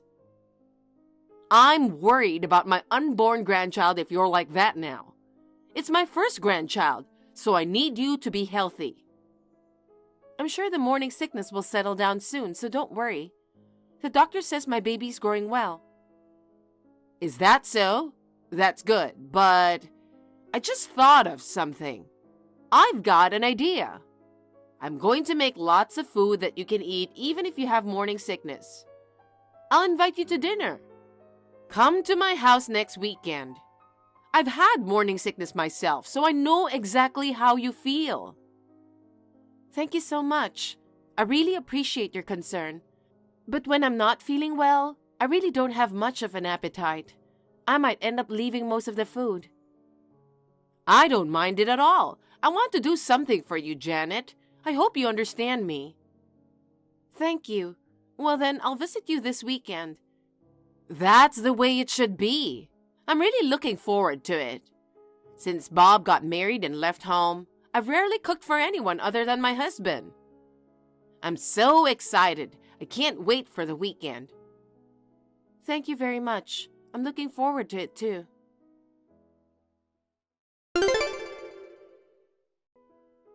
Thank you so much for today, Susan. You really made a lot of treats and they were all really delicious. I wanted to eat them all, but I wasn't feeling well. I'm sorry that I left some of it. I thought you didn't like it. You were feeding Bob so much. I was watching you. Maybe I'm worrying too much.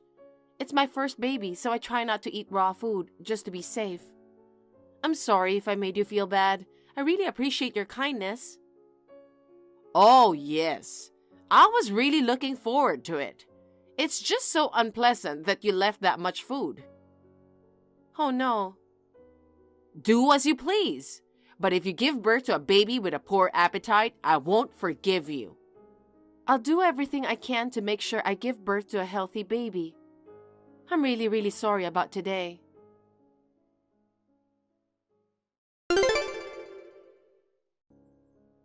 Janet, what the hell happened while I was in the bathroom? I heard my mother crying and rushed out of the bathroom. You threw the fruit basket that Mom gave us into the trash. And you said something incomprehensible like, "Thank God." I was about to ask you what was going on, but she ran out. I ran after her and I'm listening to what she's saying. She still won't stop crying, and she just insists that it's your fault. After what you did, of course, she's crying. I also think it's your fault. She is your mother too. She's been sending us food and inviting us to dinner. She's been so good to us. She brought us a fruit basket as a baby shower gift. Why did you throw it in the trash? You should call her and apologize to my sweet mom right now. Why should I apologize? Huh? Janet, are you serious? Actually, don't be surprised. I just want you to hear this. Your mother tried to take my son away from me. Tried to take away? What do you mean? She pointed to the fruit she brought me. She said, "I want some too. Could you peel it for me? I'll watch him." I went to the kitchen to peel it. I felt someone moving and turned around, and neither Susan nor my son were there. I ran out of the room and saw her heading for the door with my son in her arms. I rushed to bring him back and ask her, "What are you doing?" She said, "We will raise our grandchild. I feel sorry for my grandchild if he was raised by you. You're no longer of any use to us, so you and my son need to get a divorce." So I got mad and threw the fruit basket in the trash, and by saved, I mean my son. I can't believe she would do such a thing. I don't think you are lying, but to be honest, I'm confused. You didn't seem to notice, so I kept quiet until now. She tried to make me eat raw food, which they say is not good for pregnant women. Even when she invited us, there were so many raw foods, like raw fish, raw ham, raw egg, and so on. Don't you remember? Well, that's true. So I told her in advance that there were many things I couldn't eat. I didn't eat any of the raw food, so you ate it for me. Instead, I ate everything else with relish. She was really sarcastic about it. I wanted to get along with her if I could, but she hates me so much. I couldn't take it anymore. She almost took my son away from me and told me to divorce you. I don't want to get along with her anymore. To tell you the truth, I don't want to see her again. Janet, I'm really sorry. I didn't notice anything. On top of that, I told you to apologize to her. I just asked my mom about it and she said it's true. It's her first grandchild and she really wanted to raise him. She decided to bring him home today. She said she thought I could join them later. Now you know. I'm frustrated. I said I'd protect you, but I haven't done anything. Please forgive me. I'm going to change. Bob, that's enough. I know you didn't mean to hurt me. Besides, now that I think about it, once I realized that she might be harassing me, I probably should have talked to you about it. I'll never let my mom near you or my son again. I promise this will never happen again. Yeah, thanks.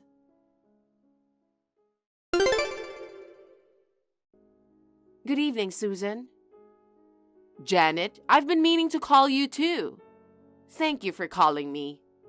Maybe you've forgiven me?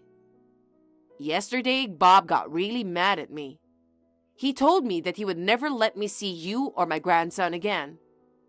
It was just an impulse. I'm sorry. So you'll let me see my grandson from now on, right? Ah, of course I want to see you too. I can tell right away that you don't mean it. You are not a good liar, aren't you? I'm not lying. I mean it with all my heart. Even if you weren't lying, I would never forgive you. You tried to take away my son, whom I gave birth to with all my heart. You told me to divorce Bob. How can I forgive such a person?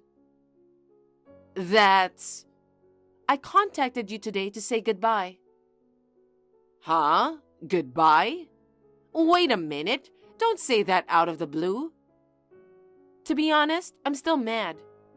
I thought about just blocking you, but thanks to you giving birth to Bob, I was able to meet him and even have a child with him. Before I block you, I want to thank you. Thank you so much for giving birth to Bob. You don't need to thank me, and don't block me. Let's get along from now on. I'll help you with my grandchild and everything. I can't get along with you. I'd rather you not have anything to do with my son. I've already said thank you, so I'll block you. Goodbye. Oh no, wait a minute. Janet, I'm coming to see you now. I'll apologize or whatever. Please forgive me. I'm so sorry. Janet?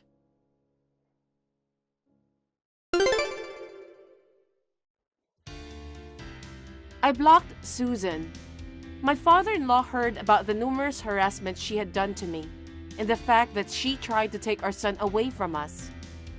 He left the house and wants to live separately for a while. I guess it's only a matter of time before my mother-in-law gets divorced. Bob, too, can't forgive her for what she did. He says he will cut all ties with her. I feel a little sorry for him, but I want to think about my husband and son first. I can't help it. My son has received a lot of love from my father-in-law and my parents. I think he is happy. I live in a new house that we moved into when I was pregnant, and our family of 3 is getting along very well. I love my parents and my father-in-law very much. They often visit us. If something happened to them, I would like to take care of them. Hey, it's such a happy day. What do you mean you can't come? Ashley, as I explained to you earlier, my mother passed away. I heard about that. I'm asking why you can't come over here. I'm sorry, it's so sudden. I was surprised too. Today is the first birthday celebration of a relative's child. I'm very happy for you, but I'm afraid Cash and I can't come this time. Why can't even Cash come? His wife's mother passed away. As a husband, isn't it only natural for him to attend the funeral? Don't just decide according to your set of rules. We have our own rules. It's a happy occasion, so I won't allow him to miss it. I'm sorry. We'll celebrate at a later date. I told you before that it's a gathering of relatives. I won't allow you to cancel our plans just for a funeral that popped up later. You and Cash, come home right now. My father passed away 3 years ago, and I have to be the pallbearer. I don't care about your parents' funeral. It's important to me. I want to give her a proper send-off. Just blow it off and come over here. It won't make any difference whether you're there or not. What a thing to say. Didn't your mother do your father's funeral? Of course she did. He was the head of the family. We had to send him off in style. I feel the same way. She raised my sister and me with love. There are many people who will come to say goodbye to her. As a daughter, I want to say goodbye to her. It's only about 20 people. My husband's family had over 100. I don't want to compete. How long will it take you to get back? Take off your funeral clothes. It's bad luck. We're celebrating a happy occasion. I don't want any gloom. I'm saying I can't go back. You're putting Cash in an awkward position. He's the heir to the family. You want to live in this town from now on and be ostracized by all your relatives? That's not good, but... Then you should get out of that thing and come here. You have to show that you're a good wife. I think there are priorities. Maybe next time. If you're that stubborn, get a divorce. Huh? You don't have to come back. If you love your mother so much, you should get in a coffin with her. But Cash, send him over here. Just wait a minute. You've been away from home since the day before yesterday. You have no sense of responsibility even though you're my daughter-in-law. You gave us permission, didn't you? I forgot about the birthday party. If I'd remembered it, I wouldn't have let you go. I've got a lot of formalities to go through, so I thought I'd stay here for a week or so. Oh my God! You are the most irresponsible person I've ever met. There are no wives like you anywhere. I can't believe you won't listen to your mother-in-law. The funeral started, so if you'll excuse me, I'm sorry. Hey, you! Wait! Get off your ass and do your duty as a wife. My mother-in-law is really annoying. My name is Yvonne. I'm 32 years old. I live with my husband in his hometown, at his mother's house. My father-in-law has passed away, so the three of us live together. It's torture living with my mother-in-law. At first, she pretended to be nice. She was very calm and gentle. I thought, I can get along with her. Once I started living with her thinking that, she gradually began to reveal her true nature. I am working, and my mother-in-law is home every day. She does not do any housework, but complains about every little thing. She has complained to my husband on more than one occasion. My husband has asked me if I wanted to move out of the house, but my work schedule made it impossible for me to leave this place for the time being. I had to be patient. I couldn't concentrate on my mother's funeral. The staff at the funeral home called me to the lobby. My mother-in-law interfered with my mother's funeral in the most ridiculous way. Ashley, what are you doing to me? What is it? What did I do? Please don't play dumb. I was called by the funeral hall staff and came out to the lobby. You've been making prank calls to the funeral home and honking your horn in the parking lot. This is going to ruin the funeral. You and Cash come over here and I'll stop harassing you. You can't drive. And who is the one honking the horn? It's none of your business. Why do you want me to go to the celebration so badly? I don't want people to think I'm a mother-in-law who can't control my son's wife. Your relatives are family. Why do you have to look good? If I tell you to come back, you come back. Then they'll be impressed with how well I've trained you. I'm not a dog. Please stop thinking about discipline and control. A wife is like a pet. If you get the training wrong the first time, you'll have a hard time after that. Please don't interfere with the funeral. I want everyone to say goodbye to my mother. I can't say goodbye to her with all the noise. Then come back. There's still the casket and the burial to go to. If I, the eldest, leave, my sister will be nervous. You want me to come to the graveyard? That's fine with me, but I don't think you'd like that, would you? I don't think your relatives will be happy if I leave my parents' funeral behind and come over to celebrate a birthday. Nobody knows anything about the funeral. Oh, you haven't told them? You want me to tell them? Or are you trying to get money, nasty woman? I mean, there's a big difference between just not going and not going because of a funeral. If I told someone that my mother passed away, I'm sure anyone with common sense would understand. Are all your relatives like you? Yes, they are a sensible family, unlike your insane one. Don't worry, I didn't say you wouldn't attend. If you come now, you can make it. Ashley, has Cash called you? He's very angry. He doesn't matter. He doesn't understand the importance of educating his wife. He'll be back as soon as the cremation is over. Cash just called the relatives. That's too late. No, they said they'll delay the start time a little and everyone will stay behind. Really? That's good. You didn't tell anyone about what I just did you? You know what would happen if you called the police or something. I didn't. Oh, good. Then get it over with. We don't have time for dead people. You're right. The birthday present is $1,000. That much? I've been very indebted to that family for a long time. The birth of their long-awaited first son should be worth that much. I understand. I've prepared an envelope for you to put it in with my congratulations. Okay, I'll leave you to it.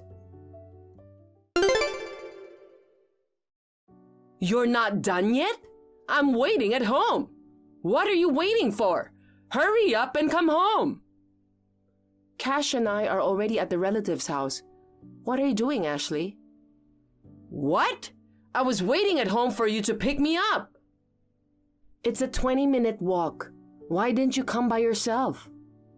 Did you give them the congratulatory gift? I hope you gave the right amount. Yes, I gave them $100. You just gave it to them without me? I said $1,000. $100 is too little. That's not right. Everyone gave $50 to $100. That's why we're special. I'll apologize and give them the remainder. So give me the other $900 immediately. It's obvious. You were going to take out $900, weren't you? Do you think I would be so stingy? I do. I'm on my way. I'll tell you a thing or two. Maybe you shouldn't come. Why not? I don't know what's gonna happen. What? They're all very angry. Why? They are wondering what kind of mother-in-law would ask her daughter-in-law's parents' funeral to be cancelled. Why did you tell them?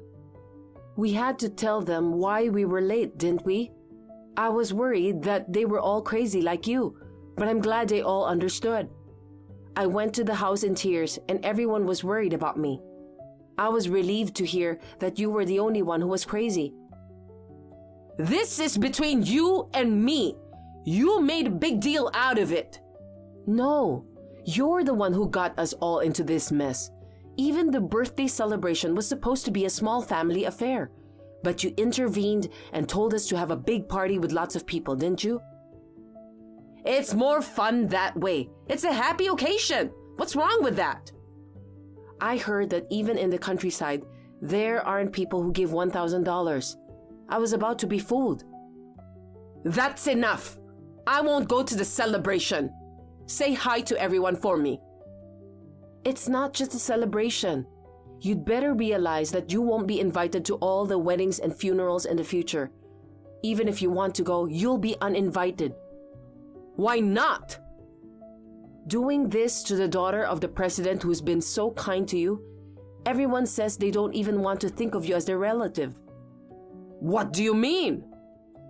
They wanted to go to the president's funeral themselves, but they also said it was sad that they were not allowed to attend so as not to burden the employees.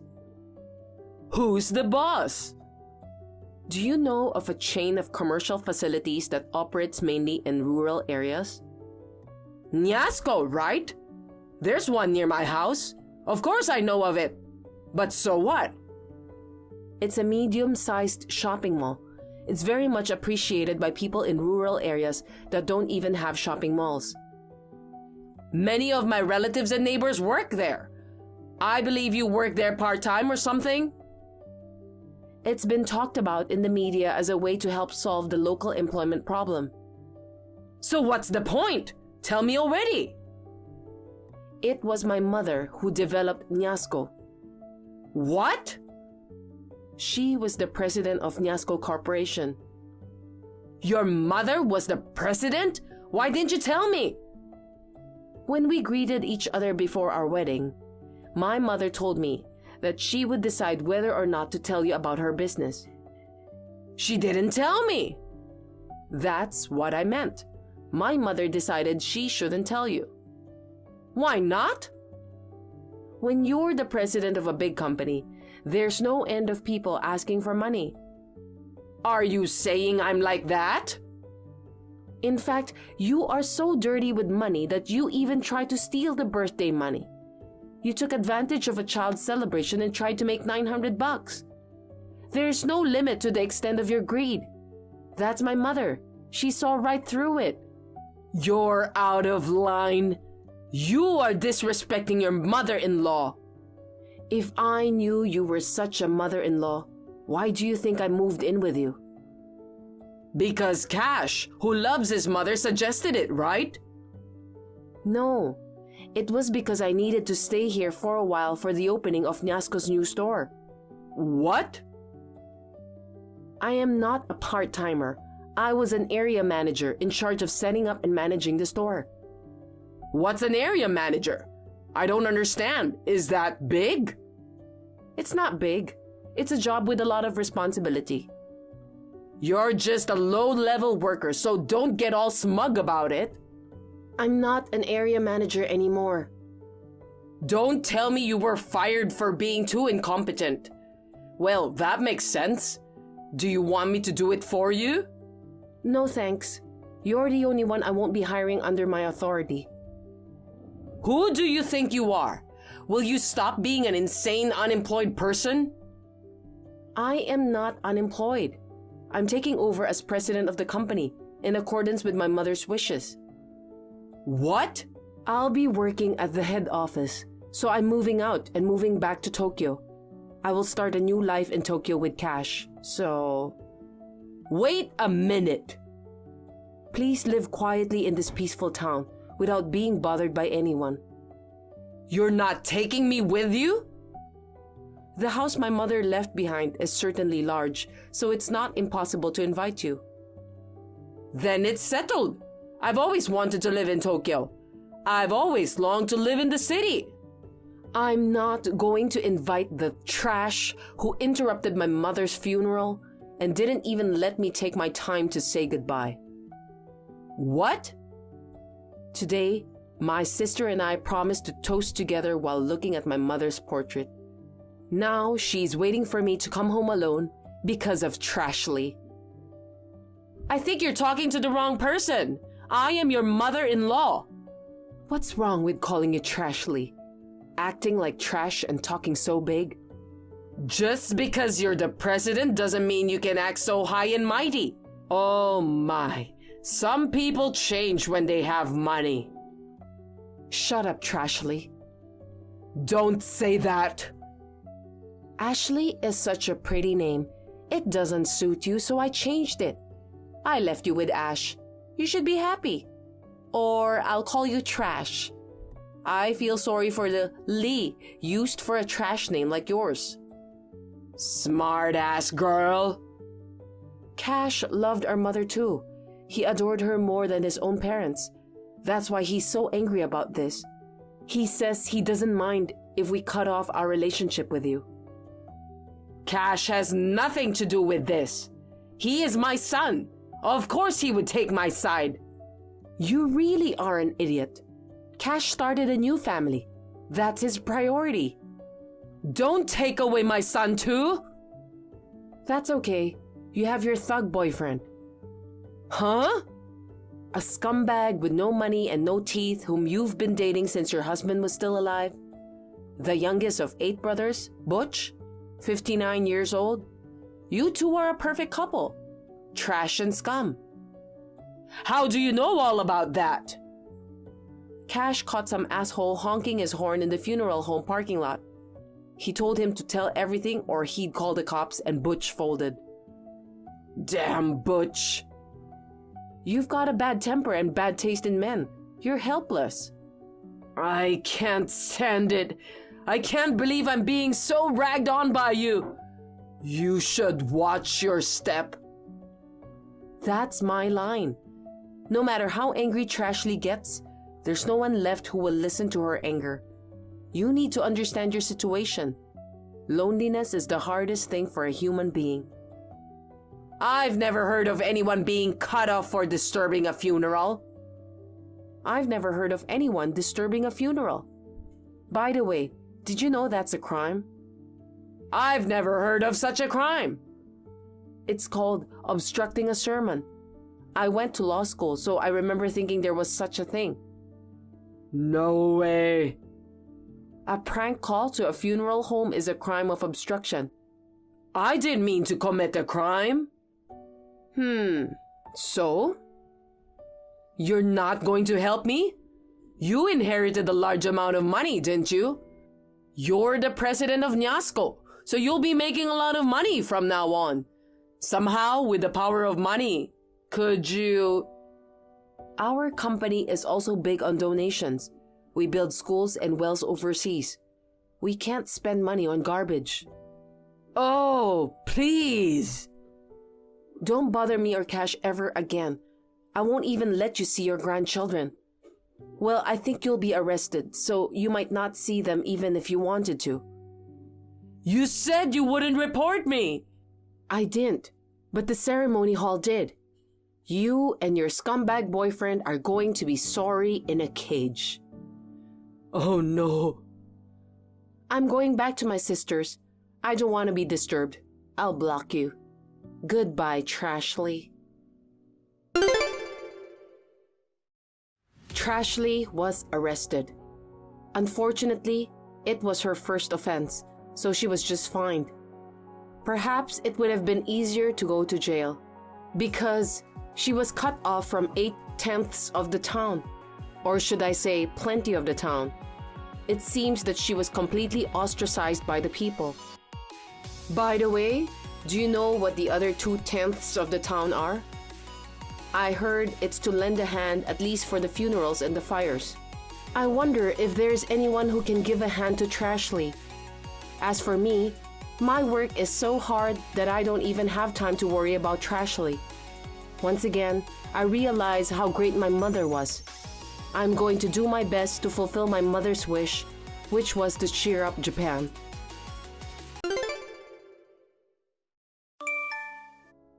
Hello, Bruce.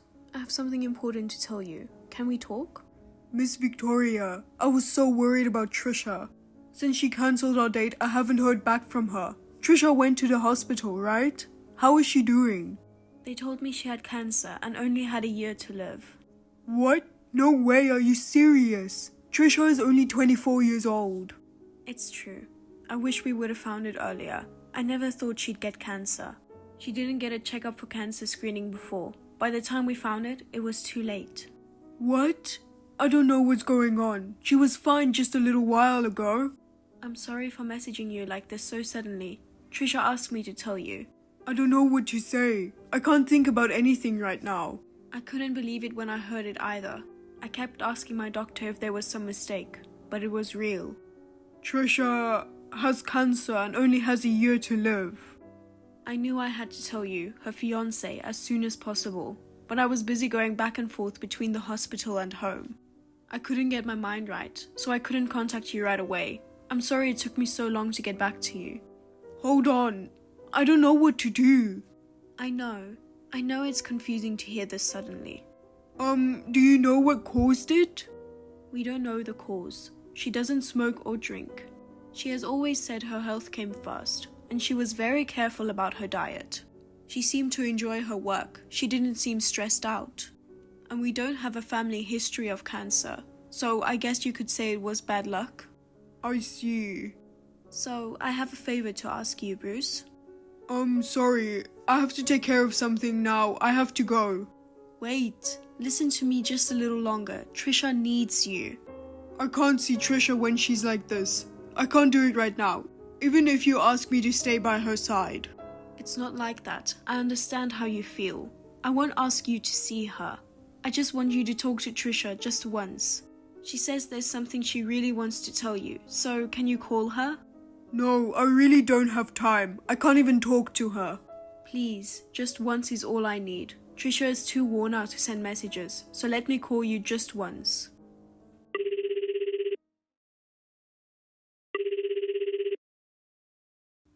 I told you, I really can't do this right now. Sorry, Bruce. Trisha, hold on. I really wanted to meet you and apologize properly, but I'm not feeling well. I see. Like I told your mom, I can't come to you. I know, it's too much for you. Thanks for everything. The 2 years I spent with Bruce were a lot of fun. No, Trisha, don't say something like that. It's too early to give up. I've only got a year to live. It can't be helped. There's no hope for a cure. We have to cherish the life we have left and live one day at a time. Trisha, I'm kind of busy. Can I go now? Okay. I'm sorry to call you when you're busy. You don't have to come to the hospital, but it would be nice to talk once in a while. I don't know if that's possible. Bruce? I think we're done here. I'm hanging up. Please don't call me like that. I'm sorry. Trisha has been worried about you for a long time, and she said she really wanted to talk to you.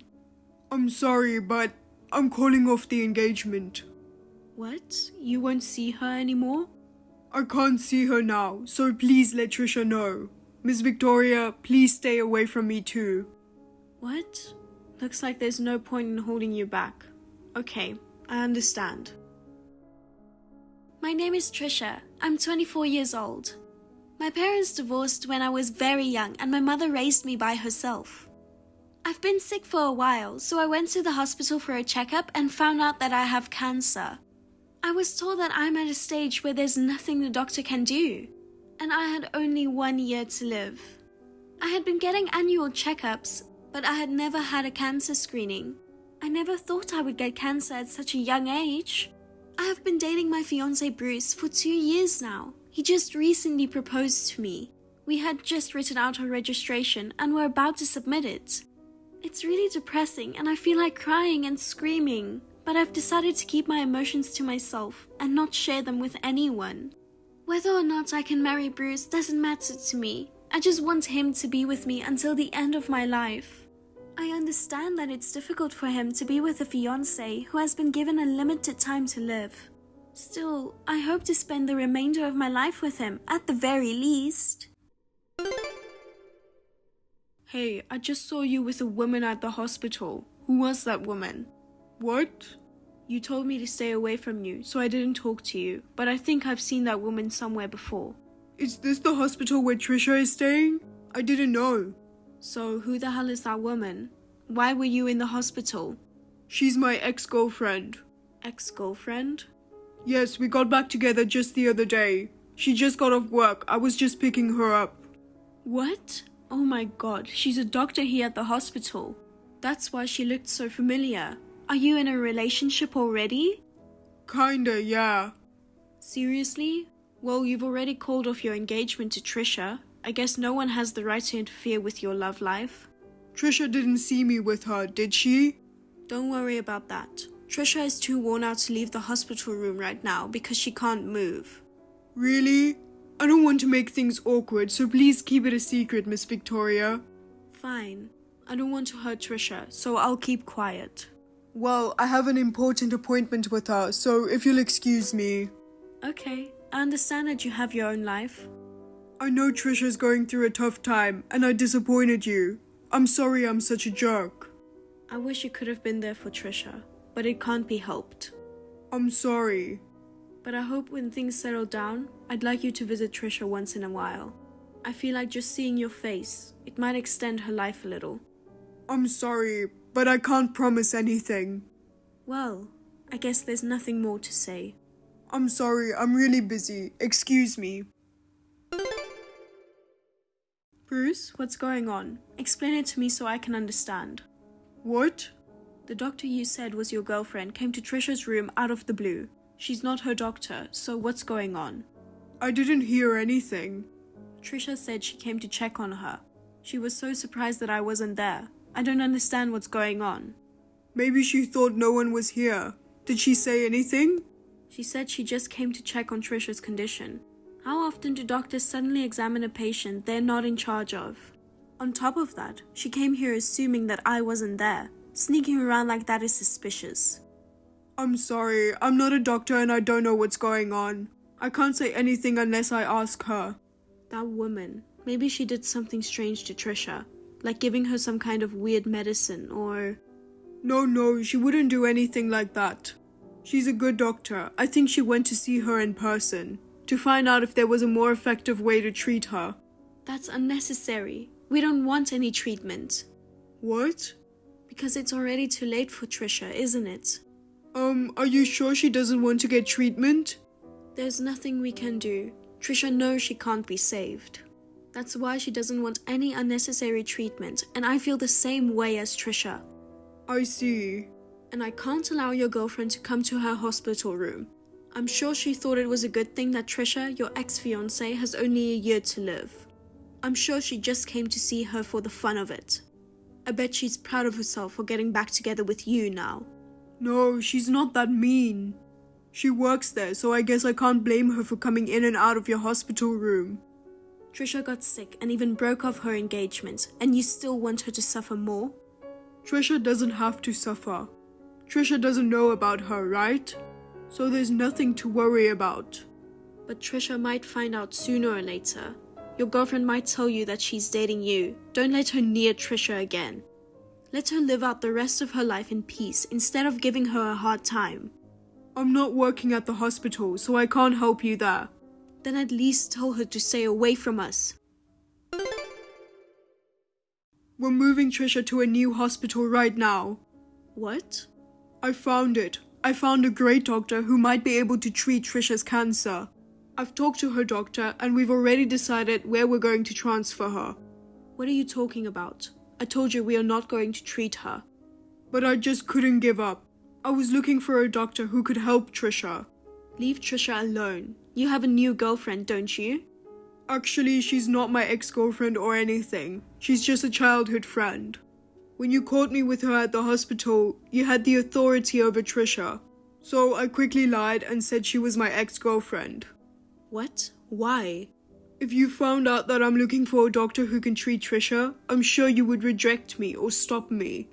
It would be unnatural for me, an outsider, to be talking to a doctor at a hospital like that. But if I told you that it was my ex-girlfriend, I'm sure you will understand. What? So my childhood friend was secretly consulting with Trisha's doctor on my behalf. But there are some things that only family can get into. You're right. You can't make decisions on your own. Besides, you broke off your engagement with Trisha. That's why I decided not to break off the engagement. I registered my marriage with Trisha. What? I have to be her spouse to receive all the information. Right now, I'm the one who has the authority over Trisha's treatment. What are you doing? Trisha never said she was married to you. It's strange that I wasn't informed of the marriage. I'm sorry that I had to inform you now, but you were against Trisha's treatment. If our marriage is annulled or something, even if I found a great doctor, it would be difficult to transfer Trisha to a different hospital. So your childhood friend's doctor came to see Trisha. I apologize for making you feel uneasy, and for not being truthful about it. I really wanted to save Trisha. I have to transfer Trisha to a different hospital. I'm so stupid, it's the only thing I could think of. I'm sorry for being so selfish. You're such a... When you told me that Trisha had only a year to live, I wanted to hurry up and call my childhood friend doctor. So that's why you said you were busy. That's right. We can't waste even a second. I hear that cancer progresses faster in young people. That's why you've been working so hard. I don't know anything, and I've said a lot of terrible things about you. I'm so sorry. No, it was my fault for doing things on my own. It's natural to be misunderstood. Anyway, Miss Victoria, we'll arrange for an ambulance to take Trisha to the hospital, and she'll be admitted immediately upon arrival. Will Trisha survive? She said there's still a way to save her. Let's hope. Bruce, thank you. I'm sorry for not telling you the truth. By the way, is Trisha available to answer the phone? I'd like to talk to her if possible. I don't think she can type, so I'll just call you on the phone.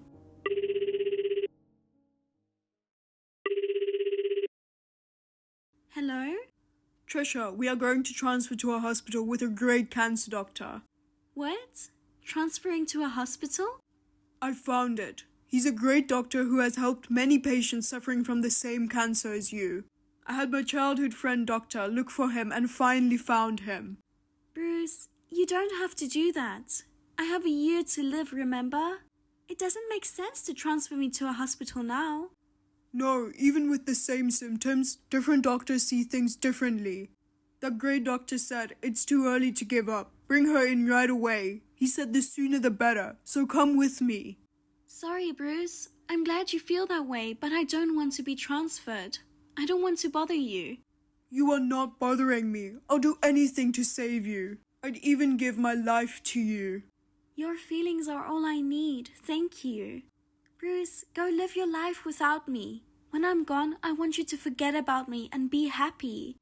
Without you, I can't be happy. My life is intertwined with you, Trisha.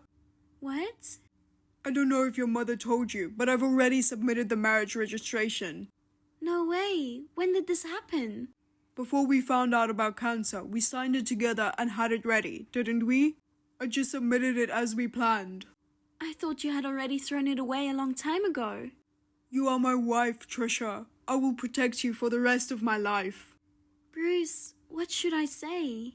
Trisha, please don't give up. Live with me. Let me do everything I can for you. But there's a strong possibility that I won't live long, you know? Even if I get better, I don't know when it will get worse again. I don't care. I want to be with you. I want you to live with me. I'm sorry I lied to you. I'm sorry I made you sad. I couldn't see you because I was afraid I'd cry if I saw your face. I'm a bad guy, aren't I? I didn't tell you because I thought I'd disappoint you if I couldn't find a doctor who could help you. Bruce, thank you. I heard everything. Thank you, Bruce. I'm sorry I doubted you. No, I just couldn't give up like that. I'm sorry for being so selfish. If I hadn't found a doctor who would help Trisha, I don't know what would happen to me. I couldn't imagine my life without Trisha. I'm such a weak man. That's not true. She won't find anyone who would go to such lengths for her. But because I lied, I made Trisha and her mother feel bad, even if only for a moment. I'm sorry. Don't apologize. I'm grateful that my daughter found a wonderful person like you. Thank you, Miss Victoria. I'll ride in the ambulance with you and stay with Trisha. What? But I have to go with her. I'll take care of it. Have you been having trouble sleeping since Trisha was admitted? I'll pick her up later. But if you get sick, she will be worried. Don't worry about me. You can count on me from now on. You're right, Bruce. I will be honest when I'm having a hard time too. You may think I'm a weak person, but I will do my best. Let's not suppress our painful feelings. Let's share them together. Thank you. I've been in pain for a long time. I can't tell anyone, and I can't show my crying face to Trisha either. I know it's hard for you. Me too. But we are starting to see hope. I've arrived at the hospital, so I'm going to the hospital room now. And so I was transferred by ambulance, accompanied by Bruce, to the hospital where there was a famous cancer doctor. But I had less than a year to live, so the hardest part of my treatment began. What the hell was for breakfast today? You've got to be kidding me. I'm sorry, wasn't it good? I tried my best to make it. No, it was so delicious, it was shocking. I appreciate you cooking for me every day. Oh God, you scared me. I mean, aren't you at work right now? Are you not busy at work? I'm on a train on the way to the client's office. I just wanted to thank you. Anyway, are you sure you're okay getting up so early to make breakfast for me? Take it easy, babe. If you're sleepy, you should go to sleep. Thank you for being such a caring husband, babe. I'll be fine. I'm resting time to time. That's good. The day after tomorrow is the wedding, so get some rest and get yourself ready. I know. Don't get too excited and hurt yourself. You're so clumsy and tend to fall easily. That's right. I need to calm down. But Mommy's more excited than me. She can't sleep because she's so excited to see me in my wedding dress. You and your mother are just alike in that way. Don't say that. Oh, I'm so happy. But 3 years ago, I was told that I had 1 year to live. I never thought I'd have a wedding day. I thought wearing a wedding dress would be just a dream. I won't let it end as a dream. I'm glad I get to stand next to Trisha in her wedding dress. Thank you, Bruce. Don't cry at the wedding, okay? I won't. Trisha, please stay by my side forever. I can't wait for tomorrow. On the day of the wedding, the sky was clear and cloudless. In front of my mother, relatives, and friends, Bruce and I pledged our eternal love. Bruce and I had always said that we would never cry. But as soon as the wedding ceremony started, he cried a lot. He cried throughout the ceremony, and the people who attended couldn't help but cry along. It was a tearful wedding, but everyone was smiling and congratulating us despite their tears. I will never forget this day for the rest of my life. When I was told 3 years ago that I had only 1 year to live, I had completely given up on the idea of living. But thanks to Bruce, who helped me find a good doctor and transferred me to a different hospital, I'm still living a healthy life. However, I am still going to the hospital, and I can't say that I'm cured completely. I don't know how much longer I can live, but I will cherish each and every day and will spend my time with the happiness of being able to be with my loved one. Thank you for watching. Please rate the video and subscribe to our channel. See you in the next video.